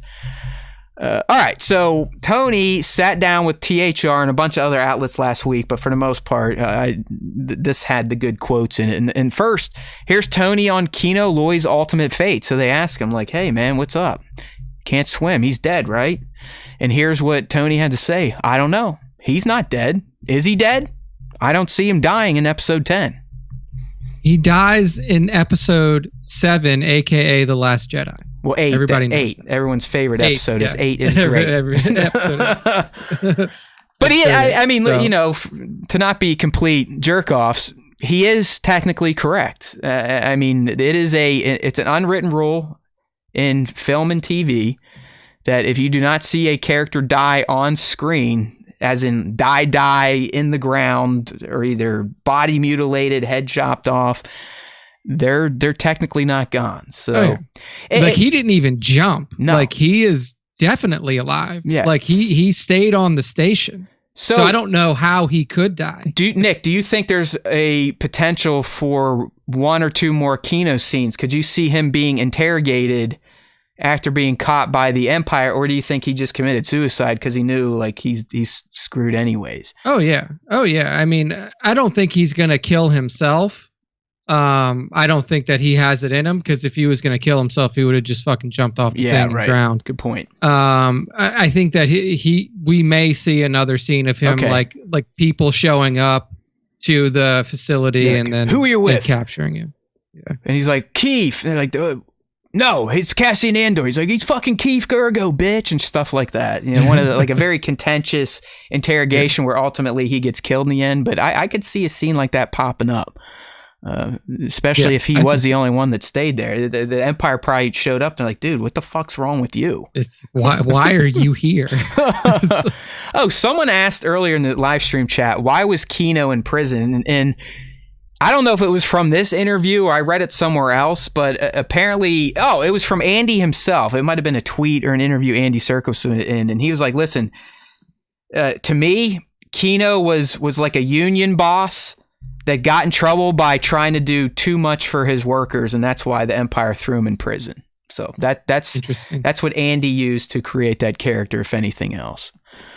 Okay. I mean, yeah, I can see that, because that would give him the leadership style that he has, and the ability to manage different groups of people and stuff. So I mean that kind of makes sense. What if Kino ends up being interrogated by the Borgali, and that's how the Borgali gets introduced. Saul comes in, he's like, I'm gonna rescue you, buddy. He's like, come on, and Kino's ready to jump. He's like, not you, the Borgali, and then the Borgali jumps, and Saul flies away and goes and hides in another cave on Jeddah until Rogue One. Borgali. That would be great. That would be great. Okay, here. But even if they used that on him, they couldn't get anything out of him because he doesn't know shit. He only knows Keith Gergo. Yeah, he's like this guy Keith Gergo. He broke a water pipe, and that allowed us to escape from this whole ass prison. Ooh, I like this idea from Connor in the chat. He's saying, I could see a little rebel rallying montage over some sort of speech in the final episode, or something where we see various uprisings everywhere, and maybe there we see Kino make his last stand. I like that. That would be cool. That would also be a cool way to kind of end the season, like the rebels scoring another victory, but kind of like at the end of Return of the Jedi, at least special edition, where you tour the galaxy and everyone is celebrating. We would see other uprisings, because clearly you're going to get an uprising on Ferrix. I mean, they were uprising against the clones the moment the Republic fell and the Empire rose. So you are going to get some action on Ferrix over these next 2 episodes, definitely in the finale. So I would like that. That would be cool. I think we may get like that scene of like organization across the galaxy may be saved for the end of season 2, because I feel like the end of season 2 is probably going to be when like open rebellion. Well, if we believe the Lord, that should be happening, and really the finale should be. I mean, the finale honestly should be Cassian in his U-wing, flying to Kafrene to meet his contact right before he fucking kills him. Contact, and then shoot him in the back. That technically should be if we're believing the Gilroy. So here's the next, and this is for those of you that are all bent over the lack of aliens in Andor, which I've learned. It took me a while. I was still getting upset over Kenobi and getting mad at you all and how you watch Star Wars. These days, I really, who gives a fuck? But there has been a lot of, no aliens. And if you think about, why would there be? I mean, we're mostly focused on the fucking Empire, and the Empire hates aliens. I mean, you're never going to see an alien on Coruscant in any Imperial building. They're not going to be in the ISB. They're not going to be in the Navy. They're not going to be in the Army. I mean, Thrawn. The prison. Yeah, you would figure that the prison would be filled with aliens. And here, like, of all of the aliens that they have captured and started to oppress. Well, the way Tony explained it, he's like, well, you saw 3 other prisons there, right? Why couldn't one of the other prisons been for all aliens? You know, because why couldn't the one that you're in have aliens in it, Tony? Well, you got to keep humans. What a dumbass way to answer that question. Humans work better with humans, something like that. I don't know, but here's what he had to say about the lack of aliens. There's already so much politics in the show to begin with, and we're trying to tell an adventure story, really. So adding strong alien characters means that all of a sudden there's a whole bunch of new issues that we have to deal with that I don't really understand that well, or I just couldn't think of a way to bake them into what we're doing. You'll see more as we go along, but it's a legit question and one we'll be answering as we go along. There is a more human-centric side of the story and the politics of it. There's certainly no aliens working for the Empire, so that kind of tips it one way automatically. So he's saying... Wrong. He's saying be patient. Thrawn works for the Empire. He's saying be patient. More alien leads will show up in season 2 and get over it. Yeah. I mean, it was a kind of like, it's a non-answer. He's like, I don't have any in there because I don't want it in this there. is one as Tony where I'd roll my eyes and be like, really, people, you're going to fucking get bent because I don't have aliens like speaking dialogue. They're in the background. You can see them in Mon's place. You could see them when Lonnie was going down the sector 1313 or wherever they went. So, yeah, here, Connor, he's validating Lord Gilroy. They were segregated by gender in prison, so why not segregate by race as well? You gotta remember, the Empire was fascist and racist as fuck. Big time. Palpatine did not like aliens. That's why Thrawn is such a special character in Star Wars, because he's the only non-human that Palpatine allowed into the higher echelons of his Imperial machine. And he looked pretty human-y. He was basically just a blue fucking human. Blue with red eyes, no big deal. Yeah, like, he wasn't like a Mon Calamari where his fucking squid head. He's not all goofy like he's just looking. blue. I mean, does Thrawn's race, the Chiss, do they have like multiple wieners or something, or are they they're just blue? We never got into too deep of an anatomical discussion in the Thrawn's books. like, my 2 dicks are so big. Yeah, it's like my 5th ball is really annoying me. I'm Grand Admiral Thrawn. I have 2 dicks and 5 balls. Yeah. Hear me roar. It's canon now, people. Make sure you go tell everybody after you listen to this show. Yeah. It is canon. The Chiss are well equipped, and we're not even going to get into what the females have with their plumbing. You know what I mean? Oh man. Oh no. All right. Yeah, I mean, I don't give a shit if there's fucking aliens. Yeah, me neither. But it's just like don't say like, don't give some bullshit answer. Just say like, oh, I didn't write any aliens in speaking. Yeah, parts. he's like, hey, fuck you. We're mainly dealing with the Empire in season 1. Go eat shit is what he was saying. He took the get out of jail free card there. Okay, so here is Tony talking. He actually, like us, was surprised to find Easter eggs in his own show. And the interviewer kind of asked him about the jargon and references in the script. And he's like, no, but we have Pablo Hidalgo. He's sort of the Curia of the Vatican up there at Lucasfilm. Like I said, always passive aggressive when he's talking about Pablo and Lucasfilm and the story group. He's the final voice, but we have a lot of people on the show. Mo and Leo, our visual effects supervisor, who is on Rogue as well, is a huge part of our show and really important feature on our show. Moen and his team know everything. We have a lot of people around the show that are really deep. So if we have a question, we ask it. But it's kind of an organic system, really. Every now and then, they sneak shit in there that I even didn't know. I was reading online about the antiquities in Luthen's gallery, and the provenance of some of those antiquities was news to me. So it was fantastic that the art department snuck those things in there. But by and large, it's a collaborative, organic rolling process. I like that. Yeah, I mean, I like that. I figured that he didn't say like, hey, make sure to put some cool shit in the background. No, what I like, Nick, is that he's having fun with it. Like, I think it's cool that the showrunner of a show was surprised by his own show. That to me just seems kind of cool. It's like, all right, that does speak of a well-oiled machine. It does speak of a collaborative type of cast and crew that he has. So it would also not surprise me if like the other shows were kind of worked in a similar way to where you had like, you had like Deborah, or you had Robert Rodriguez or whoever's like running the show, like focused on like the important shit. And they just tell the set director people like, hey, put some cool shit in the background that like fans will be able to see and point out and stuff like that. So it's not surprising. Well, it's just that like, they you know, kinda went that way. I think we've created a version of Lord Gilroy for our show that has kind of gotten out of control. But it's fun. But it does sound like, in that quote right there, it does not sound like Tony Gilroy, as arrogant as he comes off in interviews, is a dictator on set. It does sound like he is willing, like, hey, Moen, you know what the third soldier in Rogue One's name was? All right, let's try to leverage that and use it. Like, he's open to that type of shit. He's just not going to be the one to learn it and do it, which, hey, great. It's worked out pretty well so far. All right, so here is other potential spinoffs. Yeah, Rogue One spinoffs and their potential. So he was asked, hey, Tony, what other characters would have made sense for a prequel? And he's like, I guess the Jyn Erso show would be pretty fascinating too. My attitude is you could do anybody. I mean, the Bodhi Rook domestic drama, everything can be interesting if you get into it. If you dig down, it's all interesting. Whose life isn't really? Cassian's life is just a little bit juicier because he's going to end up on that beach and he's going to give it all away consciously. See, I think that the best character for a spinoff, another spinoff from Rogue One, is Galen. And it's not even close. Like, okay, Galen. Honestly, Nick, I thought you were going to go Baze and Chirrut. Baze and Chirrut would be because that's where you get more into the traditional mystical Star Wars that you were saying. Yeah. You know, you kind of, or a lot of fans are kind of missing in Andor.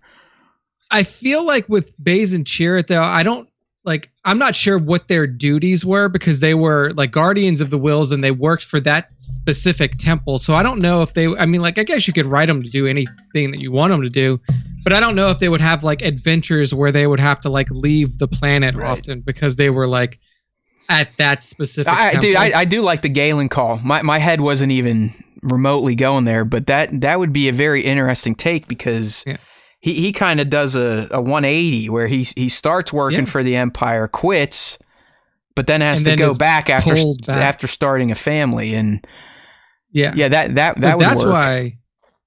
Yeah, that's kind of my angle at it is like you get both sides of the Imperial coin. You get the side where you choose to work for them, and then you get the side where you're forced to work for them, all in one person. And you tell that story. I mean, it happens over multiple years, obviously, because he gets out, has a kid, and then we see in the beginning of Rogue One when he gets, essentially with the Galen stuff too. In. You could really fold in Krennic and see how they were friends and where things went bad. You would get all kind of the behind the scenes politics and technical and science aspects of the Death Star. So much stuff about the Death Star. Yeah, I mean, that to me that would be if we're just purely looking at like characters that we know would have an interesting arc, not that you could write an interesting arc for. Galen would probably. No, you're right. Like Bat just came in. Krennic would be cool too, but no, I think Galen and Krennic it would be almost their series together for sure. Yeah, but then I think Jyn would be next because she has an interesting story to follow because there's a huge gap in between her getting picked up by Saw Gerrera as a kid and her being in that prison as an adult. So. Yeah. Why? Yeah. Why was she in prison? What sort of rebellious shit was she doing?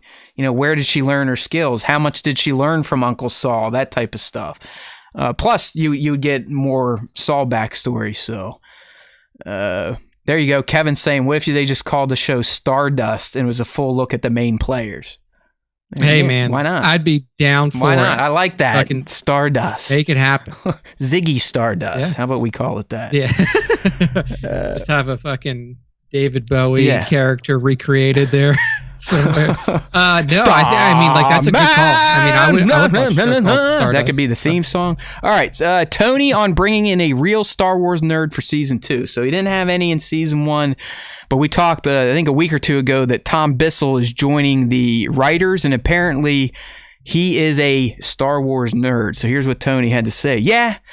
We did the same thing that we did last time. We just did a slightly longer version. I think we did 7 days in the writer's room, and we brought in another writer as well. He's talking about prepping for season 2. We brought in a guy named Tom Bissell, who's a really strong writer and has a really interesting resume. Mosquito Coast, author of The Disaster Artist. He also has a very powerful interest in Star Wars, and he's almost a nerd Star Wars fan. Oh no, a nerd. Yeah, like, Star you gotta Wars understand, fan. like, this. Everybody hates This those is like people, this right? is rough for Lord Tony. Like, it's almost like he's saying, like, listen, guys, I'm taking one on the chin for you bastards. I brought in one of you Star Wars nerds to work with the great Tony Gilroy, and a lot of it is canonical. So it was really helpful to have a stronger canonical voice in the room. So what he's saying is season 2, for you people that have not liked season 1, season 2 is probably going to speak to you a little bit more, because it is going to get a little more into the legacy characters and the existing canon that surrounds Rogue One and beyond. And he's got an expert now. He's got one of us on the team, which means we're probably, when I'm breaking down season 2, more than likely in 24 or beyond, the Easter eggs and references are going to be on par probably with the Mandoverse. So, yay! Thanks, Tom. You fucking Star Wars nerd. Oh man! And here's the one I've been teasing for Nick. And I know Nick, we're not going to change his mind, but just listen to Lord Gilroy. And I want all of you to kind of speculate. All right, well, what does that mean? What could that mean for Cyril's potential in future? All right, so Tony was asked about Cyril possibly being in love with Dedra and if he's a fascist. And I think he had an interesting reply, because we all just went right there. Yes, he's a fascist. Yes, he's a creep. Yes, he's in love. Yada, yada, yada. So here he goes. Well, I don't know if he's confessed love to her yet or if he will, but he's not a fascist. He's unformed, really. He obviously likes rules. He likes order. We see the chaotically emotional landscape that he has been brought up in, meaning his mom, and the simplicity of things being the way they are supposed to be and people doing their jobs is what keeps him sane. Fighting chaos is what keeps him sane, and that energy and that motivation is ideologically up for grabs. See? I don't think Dedra's ideology is up for grabs. I obviously don't think the ISB's is either, but there's something unformed about Cyril. It's just as easy to see him going in a number of directions. So his issues are much more personal at this point. They're more behavioral and psychological than they are ideological. So that's... What do you think, man? I mean, he's given Cyril a lifeline, I believe, here.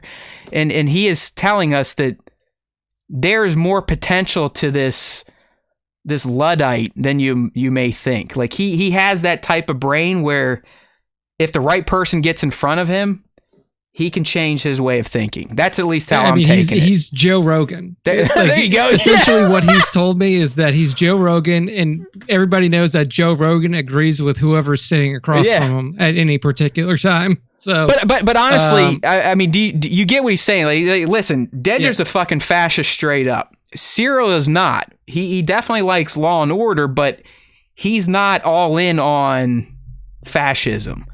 And it sounds like he could be convinced. I don't think he gives a fuck about fascism or ism or whatever. He just wants to get in front of Cassian Andor for some reason. It's like Tony's saying. It's all personal for Cyril. Like he wants to clear his name, and that's pretty much as far as he's thinking. But I don't know. I think this quote does open up the potential for Cyril to have redemption almost, to where I could see that he may realize, like, Dedra and the ISB, while I'm all about law and order and not having chaos, I can't get down with the way they choose to enact it. You know what I mean? Yeah, I don't know. I mean, we'll have to see how his storyline progresses. I don't know if he could ever be fully bought into the rebellion, because the rebellion is built on chaos, crime, and chaos, and going against the order. And he is, if anything, he is a person of order. Like, so much so that he was filing reports about Cassian Andor at his job. Like, that is how much of an order freak he is. Like, he can't go do shit on his own. He's like, the right way to do it is to put in an order, like put in a fucking request through my terminal, and they'll get it. Like like, I don't know if he could ever fully assimilate into the rebellion because he is too much about order. It doesn't have to be fascist order, but he structure, going about things in a very clean cut and straightforward way. I don't know if he has the ability to like assimilate into a rebellion where it's like, okay, your job right now is to go kill this guy and steal all of his money so we can fund our next mission against the Empire. Yeah. Or, or help in that way. Tony kind of saying like, listen, his ideologies, whatever the fuck that word is, ideologies are open. Like he, unlike, you and I'm pretty sure we know who we are, where we fall, what we believe in. He's saying Serial, outside of just general beliefs, doesn't really have that. He is unformed, as Tony says. And I don't know, when someone's ideology is up for grabs, in my mind, it's going to get grabbed by the forces of evil or the forces of good. And I don't know. I have a feeling that he's going to have a turn, and it may be to the detriment of his own life. But I know I've been saying, hey, he's going to do something stupid, like, trip over a grenade and blow up Miro, and that's how Cassian and them get away. But now I'm almost thinking he may, at the last moment, when he is finally going to give himself some closure and redeem himself in his own eyes, make the decision like, you know what? The right thing to do is going to be to save this man and what his people are trying to do in the galaxy now. I don't know. Maybe this opens Serial up a lot for me, at least, and where his journey could go now. Because like a lot of you and Nick was like, this guy is marching towards doom. He's going to fuck himself over. That's just the type of character he is. But now, shitty life, shitty home life. His mom berated him. He's a little mental.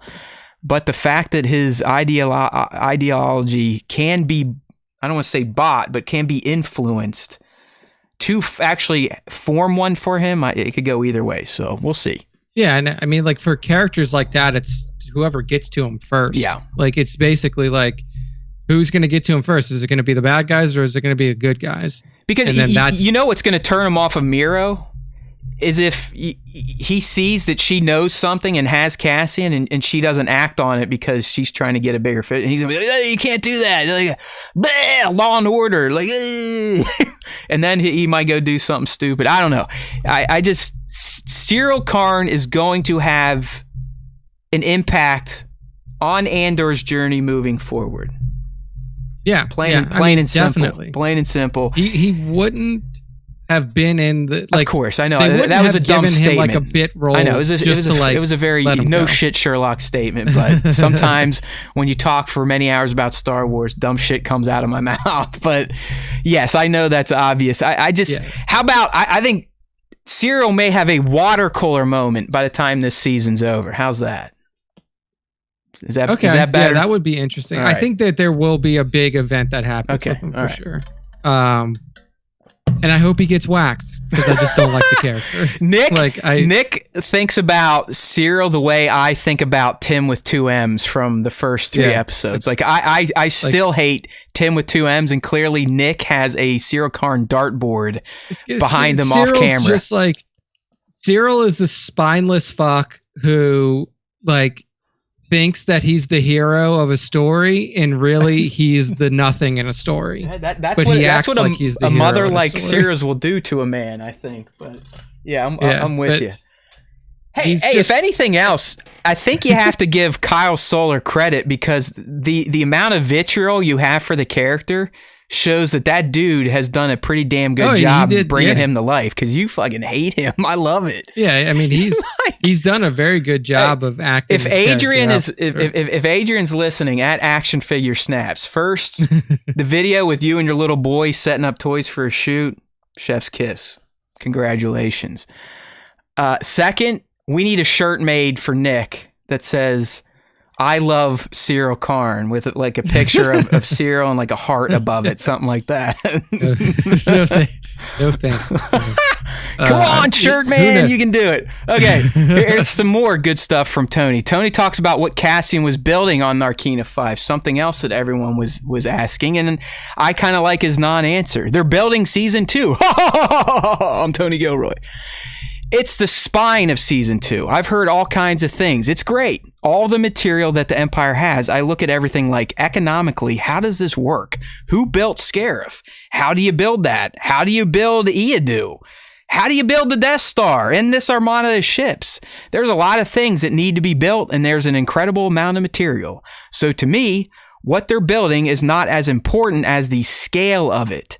When you go to the Imperial Bureau of Standards where Cyril works, you go, oh my God. And he's just working at the fuel purity desk. But that's what it takes to run this empire. So the scale of it really is what they're trying to suggest. I like it. Yeah, he's like, hey, don't worry about it. It's just when you run a galaxy-sized empire, you're going to need slave labor to build everything. Yeah. I mean, that makes sense. Like, and I don't think it would have made a difference either way. Like, what if they were building Death Star parts? No, what Nick, if they were building it's just whatever parts? It's like for dorks like us. It's just that the through line, like, oh, hey, Cassian actually had a hand in the Death Star that blew up a planet. He was building exhaust ports. Yeah, exactly. And he made it 2 meters wide. There you go. That's the reason Galen, he wrote a note. He etched it on here. Yeah. Galen Urso, make sure to let them know about this one port. I've made it bigger. This one here. It's like you can fit a proton torpedo. But it's kind of like economics in Star Wars isn't something new. I mean, George Lucas, that was the whole fucking prequel trilogy was about Star Wars economies. I mean, the Trade Federation and everything. So, they're just bringing real life in. And we have plenty of slave labor in this world. So why not? Art mimicking life. True. All right. So here's and this, Nick, I think this speaks to Luthen's ultimate fate and why I think he makes it into another season. So this is Tony on Luthen Rael's future and galaxy-sized chess game. Well, he's a chess player, man. He's sacrificing a castle to protect his queen. That's in terms of the Krieger thing. But here's something else interesting he says. So I don't think the Krieger story is over yet. Luthen is in a very tough spot, and his position over the next 5 years is only going to get more complicated because how do you build this network? Earlier on, he says that he's been building it for 10 or 12 years, but all of a sudden, with Aldhani, they're going loud. All of a sudden, they're going to expose themselves. In a classic political sense, he's an accelerationist. He believes in the fact that you have to make it hurt really bad in order to bring people to change. Once you make that announcement via the Aldhani heist in episode 6, once you do that, you're no longer in charge of the thing that you put out there. So how do you juggle your paranoia? How do you maintain your secrecy? How do you go big and stay small and tight? How do you expand while expansion makes you more vulnerable? Those are going to be issues. You're seeing the beginning of those issues in episode 10 and in this tranche. That's also one of the major food groups that we'll be dealing with in the second season. So right there, he's confirming Luthen makes it into season 2. And it's insane that he's going to live for 5 more years. If he says that right, and his position over the next 5 years is going to get more complicated, that's absolutely crazy. Well, it's like that he lives for that long. 4.5 years, because technically at this point, I think season 1 has eaten up at least a half of year, and the Andor series only supposed to cover a total of 5 years. So I think Tony was off a little bit. But it's still like 4.5 years for him to live that long after this. I think that's why this quote is so eye-opening, because he's pretty much saying, like, listen, Luthen has brought this upon himself now, and now we're going to get to see how he reacts and deals with it. And I think he's pretty much saying it's going to be unavoidable. Like, you can't start open rebellion against the galaxy on a galaxy-sized level without paying the ultimate price. But it sounds like season 2 is going to really, and if you were thrown off, this is Tony's jargon, but he talks about narratives as food groups. I'm not fucking around. Like he says this a lot. So one of the main narratives of season 2 is going to be Luthen's ordeal and how his life is seemingly going to change year to year, and how he is going to stay in front of the Empire as long as he can before they ultimately take him out, which we know he's got to be gone. I'm guessing, Nick, in season 2, he's gone. The first block of 3 is a year. Second block, I would say within the third block of 3 is when he dies. So like year 3 into season 2. So yeah, so like towards the end of the show. Or I mean, if they get into the last block, like he's got to die episode 1. I don't know how you. Well, I guess you could keep Luthen alive all the way to the end, and that's what pushes Cassian off to start the mission. But by then, Cassian's fully ingrained. He's got rank and everything. So who the fuck knows? But Luthen, definitely making out of season 2. If anyone's been questioning that, seems like it. So I mean, it's definitely an interesting move, because I thought that they would have transitioned either left a power vacuum within the rebellion for a little while until Mon Mothma was actually came in and filled that void. But they're gonna bring him through. So that's and they'll probably have to get tricky, because season 2 is definitely going to start butting up with Star Wars Rebels. And maybe that's why Bissell's in, and maybe that's why it's going to be more canon based in season 2, because they're going to have to watch out for that, because Rebels featured some Saw episodes, Rebels featured some Mon episodes. There is no Luthen, so is he gone earlier than we think? I don't know, but at some point in time, Mon is going to have to take the mantle, and she makes that proclamation via Rebels that, hey, this shit can't stand anymore. I'm out of the Senate. We're the Rebel Alliance.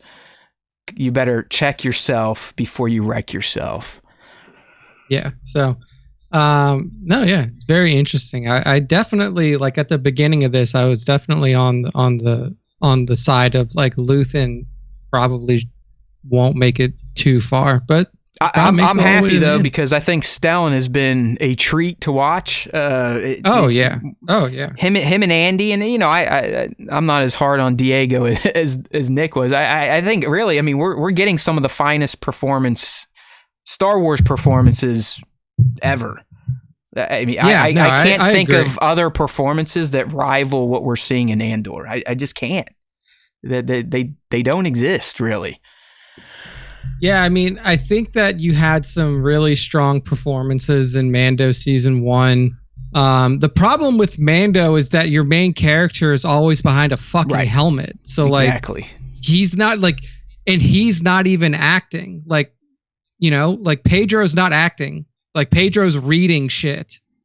He is so rarely in the suit. And you're right. And I think that's why that moment where he does take his helmet off in episode 8, when he says goodbye to Grogu, hits so hard, because now you're actually seeing the pro act and not a stunt double. Not that stunt people aren't professionals, but they're not fucking actors. And I mean, there is something to say about having the body of the person and the voice of the person in the same package, because there's only so much that you can do. And very good stunt people are behind the masks of Rogue One, or not Rogue One, of The Mandalorian. And they do a fantastic job of portraying Din in his physical form.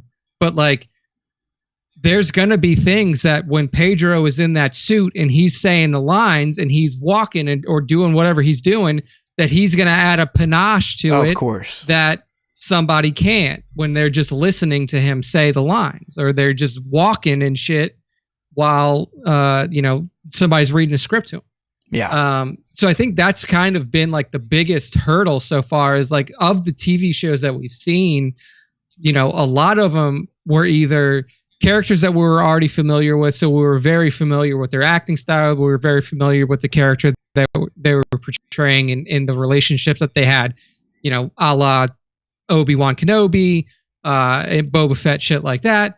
And then in the movies, you could argue that really the best acted movies were the ones that were made in the 70s and the 80s. The prequels were we already know the quality of the acting in the prequels was pretty low, and then the sequels wasn't that much greater either.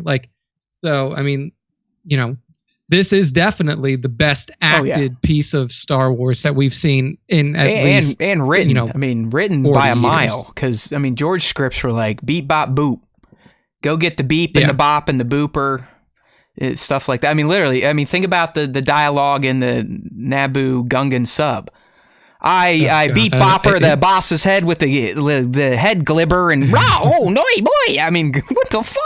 I mean, like honestly, like if you're like you said all that shit, and that may literally be like the lines from the fucking movie. Yeah, it's because close. That's how stupid that shit was. It's like, close. I know it is. Like I at least have the cadence and tone right and the pitch.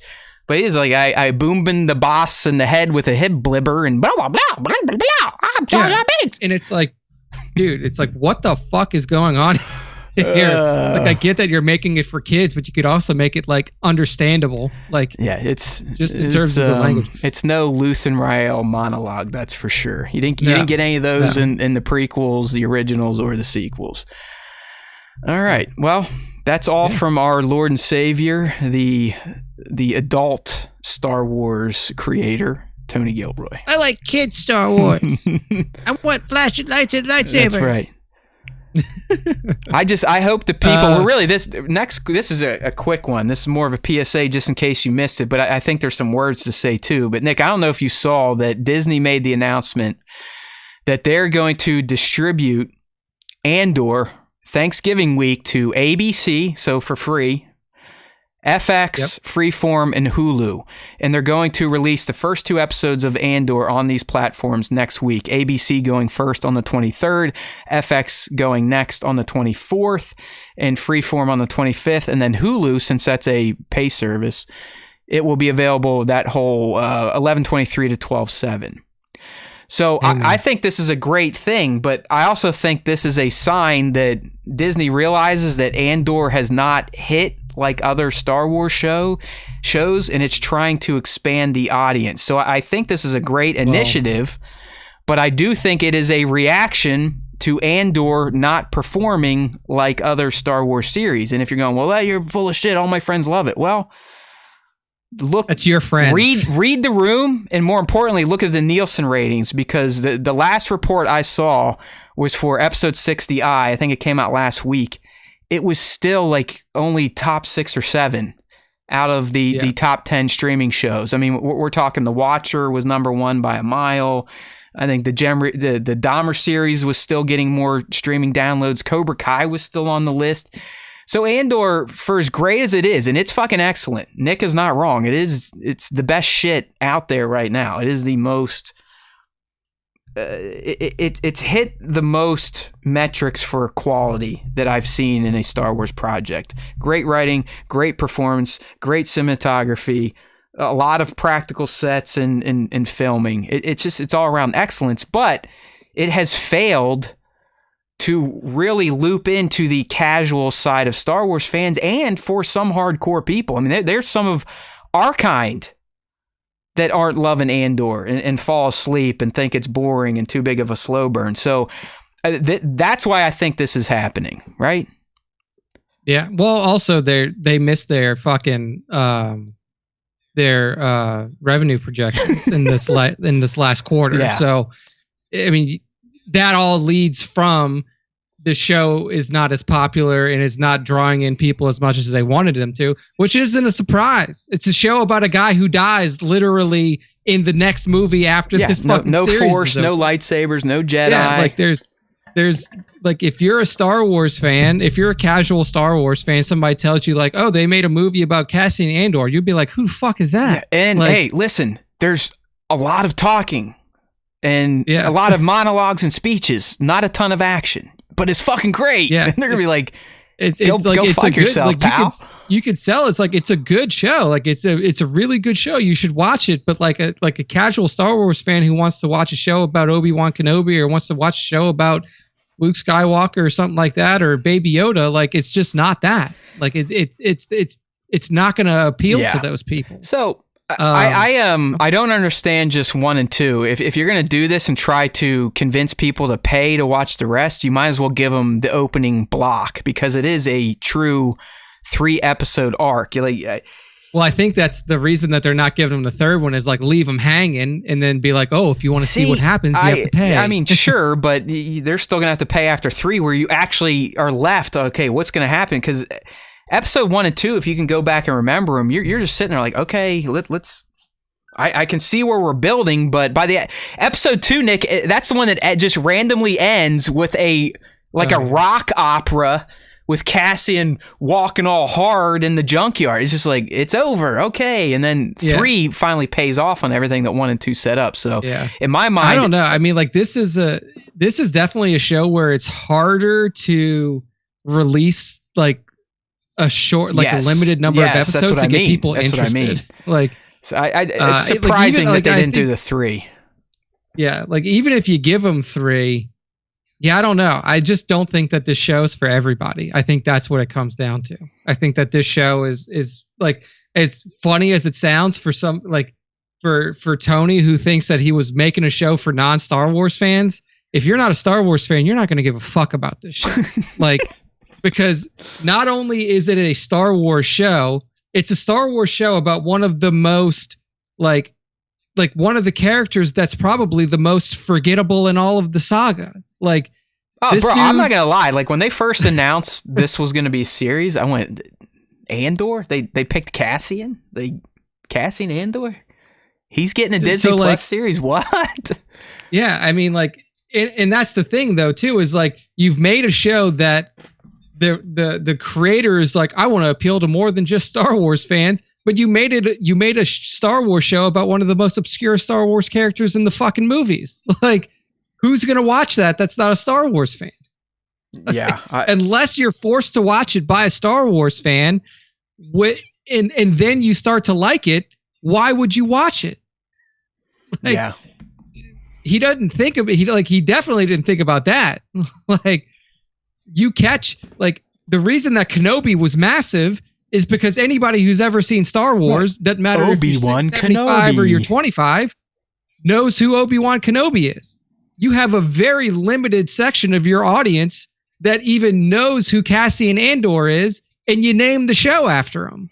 Like, so do you think, does this ploy end up being successful for them? Do they add any new subs? Do they convince any people that were ignoring it to come over to the dark side of adult Star Wars and check it out? I mean, it's nice that it's during a holiday, so you're going to have large gatherings of people, and you're going to have me's and you's at these gatherings, like, hey guys, after a football game, let's throw on Andor. You guys check it out. I know you don't got Disney Plus. It's pretty good. Check it out. The Cassian, Rogue One, that guy, the guy that dies on the beach. Yes, I know, he's dead, but now we get to kind of see how he becomes that hero. Let's give it a watch around the fire as we gorge on turkey and all the other nonsense we eat during Thanksgiving. Yeah, I do think that they'll pick up some subs. I do think that they'll get some people to come in and finish the series. I don't think that it'll be in numbers. Yeah. Like, I don't think that they're going to see a massive spike in. I agree. In numbers because. But this is a total, and I hate to say it, but it's a total desperation move to try and get more eyes on this series because they believe in the product. It is great product. It's just for some reason it is not marketed well with both Star Wars fans and for sure casual fans. It's just people are not watching it. I mean, because it falls in a zone where it's like, if you like Star Wars, if you like the Star Wars that you've seen since you were a kid, probably not going to like this show. Like, if that's your Star Wars and that's what you really enjoy, there's a good possibility that you're not going to like it because it's not that. And if you're a casual Star Wars fan who watches the movies, you're definitely not going to like it because it's nothing like the movies. This really only appeals to hardcore Star Wars fans. Because even if you're presenting this to like somebody who is completely unaffiliated with Star Wars and you're like, this is a really good drama spy thriller, there's too much that you need to know to appreciate it. Yeah, like, to really appreciate it. I mean, I think dummies could get the gist, but I think that's with episodes 1 through 3, not episodes 1 through 2. Episodes 1 through 2, they're gonna be going like, You idiots are watching this shit? Like, wait. Yeah, they're gonna be like, what are we going anywhere? Like, is this shit fucking like, happen? What's this? Who's this Casa asshole on this Canary planet with these separatist logos who are Republican? You know, what the fuck's going on here? It's too, yeah, man. I mean, like, I don't even know how to say it, but it's too niche. Like, like it's really hard because it's too niche. Yeah. All right. I just don't get it. Yeah, but it is this. There's a reason this is happening. It's not Disney feeling good and generous. It's Disney going, fuck. We thought we figured out Star Wars. Just keep it on TV. People will flock to it. And now they're like, oh shit. So hopefully this doesn't do what Solo did for the TV verse, where they start clenching their buttholes and having these big high level meetings questioning the value of Star Wars and if they can make more Star Wars stories. I think in my mind it's still absolutely ridiculous that Disney at this point in time in owning the Star Wars license hasn't figured out the fucking film side of things like Marvel has with their properties and characters. It's crazy. And I'm not saying I need a fucking 2 or 3 movies a year, but we should for damn sure be getting at least one Star Wars movie a year at this point. It's crazy. All right. So anyways, if any of you cheap asses out there, if you want to catch Andor next week, ABC 11/23. There you go. 456. This Studio Ghibli thing is useless at this point in time because that nut was cracked over the weekend. It was Grogu and the Dust Bunnies, which was teased a few weeks ago, and I don't know studio whatever, so it didn't really resonate with me. I watched the short and it was dumb as shit. I'm sorry. Like I love Star Wars, but sometimes like the little kiddie cartoon stuff. No, I mean it was like Grogu was drawn on a paper bag and literally was playing with dust bunnies. So yeah, so I mean, who knows? Maybe they'll end up being a part of Vision season 2, but it does seem like that was particularly for that. I mean, even my kid couldn't stay focused on it for 30 seconds. He's like, she was like, whatever, dude. But we did finally, I got her to watch Tales of the Jedi finally. It's not like the old days where she just like, yeah, let's do it. I mean, it's weird, and I'm sure I went through this, and we all probably did, but I've realized my kid has kind of come out of her little kid cocoon to where her brain's been reset because she doesn't really remember a lot of the shit we did when she was little, which is natural. She doesn't really remember movie plots, even though she would watch Empire Strikes Back 10 times a week. So we're like, she doesn't remember Nick. She didn't remember when we watched Star Wars Rebels together. I think she was like 3. So maybe I'll get back to some of that. But she was a fan of Tales, even though she didn't want to watch the Dooku stuff.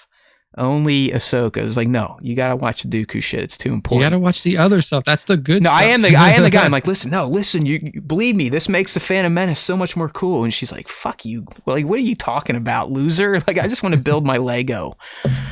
All right, so let's go ahead and start to wind things down by entering into this week's version of the SWTS fan segment. That's right. Every week we dedicate a segment to our fans. Why? Well, we're shitheads, and we think that it's going to make people like us and flock to us, even though that has failed miserably. But we stick to it. We keep doing it. We love our fans and what they have to create and sometimes say. So the first fan segment opportunity you have every week is the question of the week. And with the question of the week, we post it on Instagram, in our stories, and on the profile. And your job is to reply to it. And then Nick will snag some comments for us to analyze on the show right about now. All right. So this week's question is not showing. Give me a second. There's that. One of those. One of these. There it is. What was your favorite or least favorite part from Andor episode 10? 1. Way out. And I have a little dude swimming on there because I'm so fucking clever. All right, Nick, first one I'll take because I think it was a story deal from our boy Ripik Tan. Indeed. His reply, 100% the payoff of Andor inspiring Kino throughout the prison arc, turning into Kino's epic speech. Holy shit. Yeah, that's kind of what, that's why, to me, the prison arc was so great, because it showed us and Cassian that he does have it within him to be this rebel leader, a motivator, someone that can get people to literally follow him on suicide missions. So that was big for his character growth. All right, Nick, you can take the block replies. Yes. There you go. Next up is Lima for photos. He says, the writing. I mean, how many good speeches and lines can you pack into a single episode of any show? Also, I love the fact that this is the last episode that I'll have to track down using the lower levels of Coruscant. Disney Plus will finally launch in the Philippines tomorrow. About damn time. Halle friggin' Luya. Yeah, strong writing. And I didn't even know. I can't believe that they hadn't launched Disney Plus in Philippines yet. That's crazy. Well, but hey, I mean, congratulations on a lot of times we access. forget around the world they don't quite have the infrastructure and ability to do stuff. I don't know what the delay was. I don't know if it was legalese and contracts, but yeah, I mean, dude, there was a time where even the UK wasn't getting certain Disney Plus or HBO Max shows. It's weird how all that shit breaks out. Yeah. So good stuff there from Lima. Scout Trooper Yeti says, I can't swim, with 2 crying faces. Kino Loy lives. He's alive, definitely. But yeah, I mean, fantastic moment. I tear up. Good stuff there. Shed a tear from 2797 Studios. He says, of course, everyone is going to say the monologues brilliantly written and superbly acted, but to me, the entire episode was on point. The tension just building and building. Loved it. Quality stuff. The best show on television people aren't watching. No, there you go. Yeah, I mean, they are definitely not watching it, which is why they're putting it out on all those other channels. True statements. And then Tones1138 says, both monologues from Kino and Luthen, both exceptionally written and perfectly acted. Easily the best Star Wars dialogue in the entire franchise. Agreed, there Sir Tones, who must be on the back shift this week. Yeah, but I mean, it seems like the writing is the best part, which is like in a Star Wars show, and as many years as we've done this, sounds we've like never heard anybody right? say, we've never heard anybody say, man, the writing was real good. Good writing in Star Wars never really kind of went hand in hand, at least when it came to dialogue. Now, we know the writing formed the franchise, okay? I'm not saying that, but in terms of writing a scene, you're not going to get better than what we saw in episode 10. Yeah, strong stuff. Okay, so that thank you all for your responses. You bet. And now for the final way to get involved in the SWTS fan segment, and that is through the top 5 Star Wars fan artist features of the week. The way this happens, if you have content that is Star Wars related on Instagram, make sure to tag Star Wars Time Show and use hashtag Star Wars Time Show. And then throughout the week, I will look at all of that tagged in hashtag content, and I'll feature it on our page at Star Wars Time Show. Come Monday, Nick sits down with his Grand Poobah hat, grabs himself his bubbler, and picks his 5 favorite of those featured shots, and that's what we're going to talk about now. So we are covering 11.7 to 11.14. My friend, who made the grade this week? This week's first member, or members, I should say, of the top 5, because this is our first crossover / multi user feature. We had one last week, remember? I was like, shit, Nick's starting a trend now. This guy is making us type out more handles than we need to for the top 5. So this is from @AmrackSpot and @Wentzilla. Here. And what we have here is an awesome crossover between Jurassic Park and Star Wars. So what we see is little Grogu there on top of a massive cliff that is tall enough to just reach the top of a brontosaurus head. Mm-hmm. And he is there kind of waving at the brontosaurus. I don't know if he's like using the force to open his mouth, because it does look like there's something in the dinosaur's mouth. You know what it is? It's his little frog. Yeah, it's his little frog. Frogs? Yeah. Okay, that's what I thought. So it's almost like I think you could interpret the story of this image in many ways. I honestly just saw the frog, so now to me it's like Grogu is being assisted by a brontosaur, which is cool when you think about the differences in their size. I mean, the scale here is crazy. But he's like reaching out like, oh, can I have that? Like, oh, come on, big guy. You're not a meat eater. Let me have that juicy frog. Yeah, it's like, you don't need that. But that's what I like is just the sense of scale Wentzilla achieved here is impressive because, these are just little toys. And yeah, Grogu's tiny, but putting him on that cliff and then adding in the smoke just really kind of adds to the size and the majesticness of the brontosaur.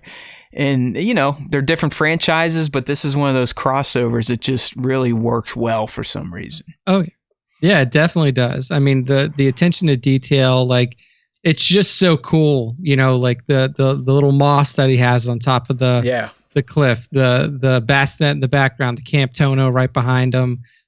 Just a really well executed shot by Amrak Spot and Wentzilla. So good. They may be stuff. One and the same. I don't know if Wenzilla's trying to kick off a new account or if this account's going to feature different stuff, but I do think it's one and the same person. That's my intuition. That's my guess at least. Yes, that's what it says. It says Amrak on the Amrak Spot page. It says #Amrak Spot, a 1/18th abandoned gamma energy mining planet, now home and safeguard for all galaxies. So this is like him building his own little universe. We're getting almost like a cluster flux we have from Cluster Flux.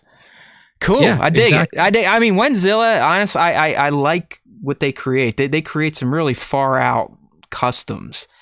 I think I featured another one last week, and it was of a clone trooper, but you wouldn't know it was a clone trooper. It's very cool, almost like if I'm remembering correctly, a slight steampunk take to it. So I think Wentzilla likes to play around, customize, and obviously mash up and crossover franchises. So good work here from Amrak Spot and @Wentzilla on Instagram. All right, who is next?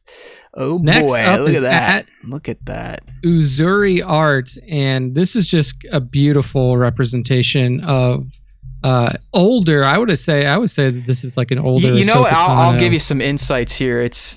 This is based on a Clone Wars episode, Nick, where Ahsoka literally is wearing like one of these winter coats. But yeah, I mean, the artist, I think, took a few liberties, made Ahsoka a little more live action, realistic looking versus her animated version. Yeah. But either way, like, again, this is my creepy side. I look at this picture and it's like, I would marry this person. Like, this version of Ahsoka just looks so exotic and powerful and beautiful. It's Uzuri Art's a fucking champion. Like, come on. Yeah. Yeah, they do some truly incredible work, and like this is an Ahsoka unlike anything that we've seen before. Excuse me, for sure. I mean, much more mature, much more like realistic looking in the way that the face was portrayed. I want this piece of art to come out on my screen and kiss me. Like that. I wonder if you might be able to buy it because they have an art store. I'm just gonna get up and start licking the screen like. Yeah, I don't know, man. Ahsoka is definitely one of my top 5 characters at this point in my Star Wars life, and this rendition of her is just it's spectacular. It's perfect. Oh yeah.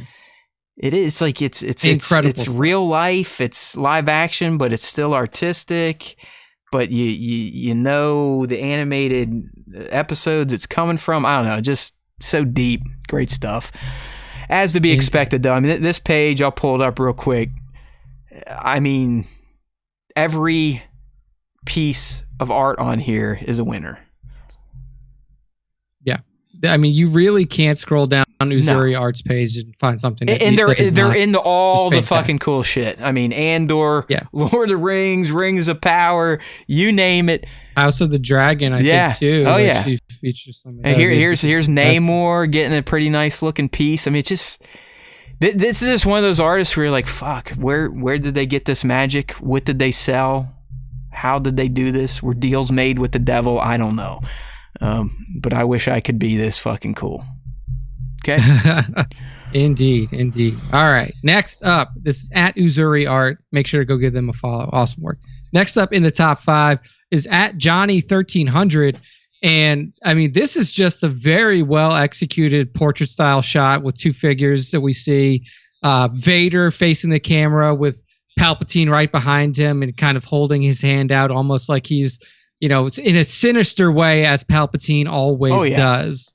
And it's just like the visage captured on Palpatine's face, like the look on his face, and just like the starkness of Vader in the foreground.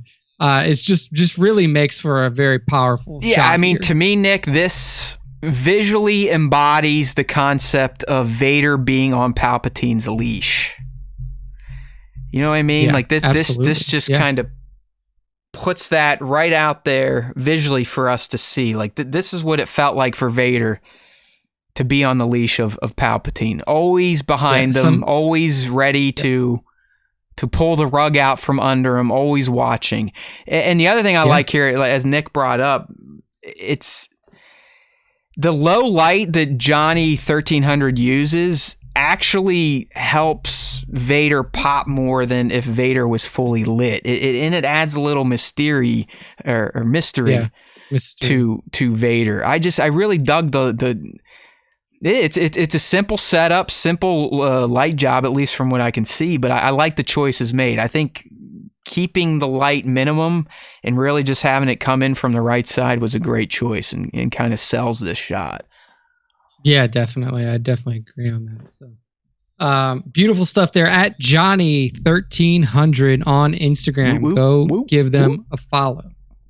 Next up, another piece of real ass paint. This is from one of our faves. Yes, at Savvy Art, SAVVYYART.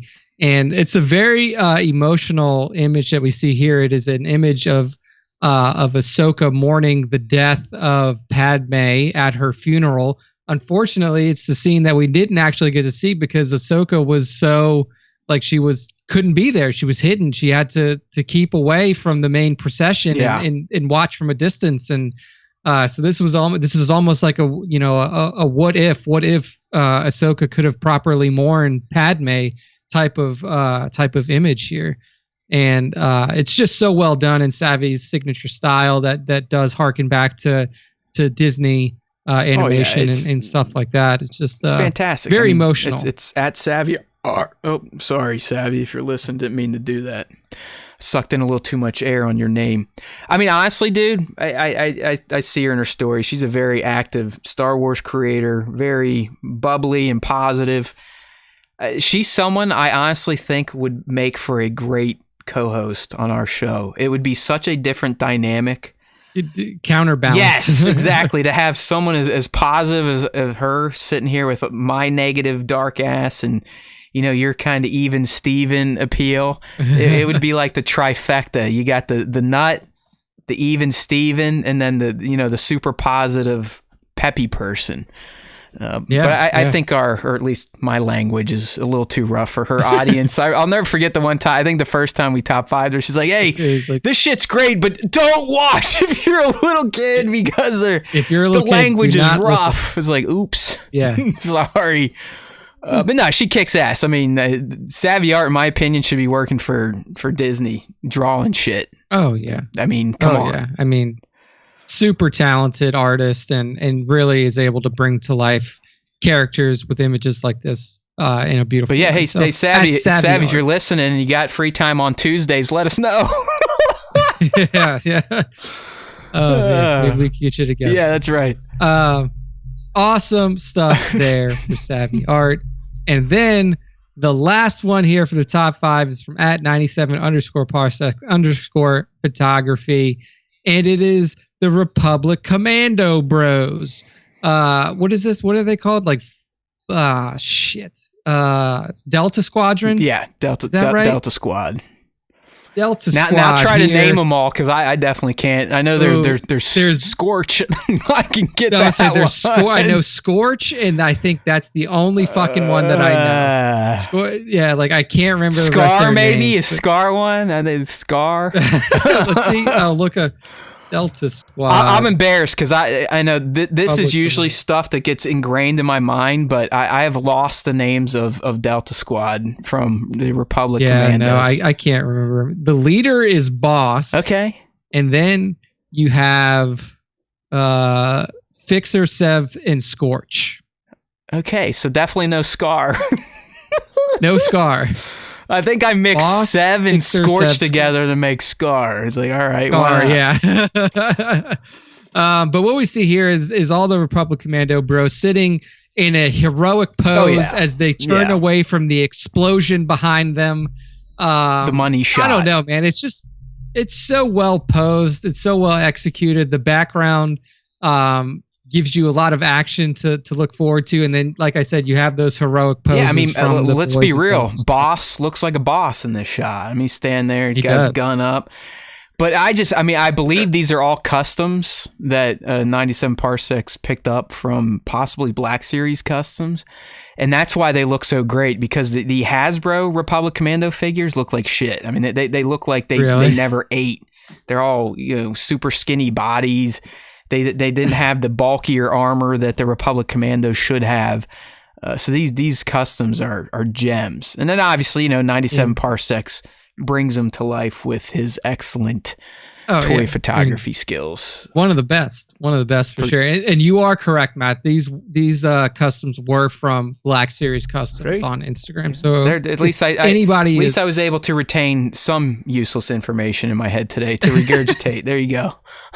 There you go. I remember So who customized what looking at figures on these- Instagram. Yay me. If you like these and you want to pick up your own, go check out Black Series Customs on Instagram. UK boys, I believe. I think both of them are. Black Series and 97. I think they're both across the pond. And I believe now 97 also shoots some Mythos Boba fine good products for sale too. So it sounds like Mythos sends him some gear. And the idea is like, hey, take pictures because you're great at this and promote my product. So nice little symbiotic relationship, like midichlorians in your system. Yeah, awesome stuff. At 97_parsecs_photography. That is the end of the top 5. That is the end of our show for this week. That's right. So Matt, take us home. Country road. Hey Nick, did you happen? I know you watch a little NFL. Were you up in time to tune in for the Germany game to see just how awesome that those fans were? I did not. So the only reason I caught the Steelers and Saints game is because it was on at a brewery that we were at, because I don't have cable. So I only watch the shows that pop up or the games that pop up on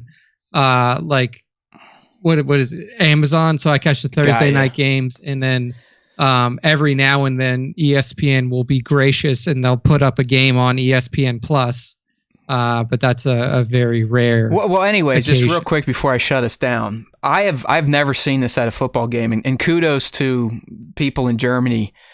But I would say for the last 2 or 3 minutes, they were singing fucking Bob Denver. They were singing Sweet Caroline. The whole stadium, dude. God. You could hear it through the broadcast. Even the announcers, this is the craziest thing we've ever seen. I mean, Tom Brady was running plays, and you hear "Take me home, country road." I was like, this is fucking cool. How cool would this be to be here watching this? And it was probably 15 minutes after the game, they were still all in there just having a fucking party. I've been to a European football game. I was over in London when the Steelers played in 2013. It's awesome. These motherfuckers, it's a Super Bowl every Sunday because it's something special. So they roll out major tailgates. They really roll out the red carpet. So kudos to Germany. But that looked wild to have a whole stadium singing during a broadcast as play is going on. They just didn't even fucking care. I mean, Brady's like, hey, whatever. I mean, I think Brady used it to his advantage. He was catching Seattle kind of fucking around listening. He's like, all right, go. And he just hike it and they're still singing. So whatever. Sorry. It's time to put this episode to bed. We just finished 239, my friends. That means next week we're on the 240. And no, we're not going to do anything special because that's who we are.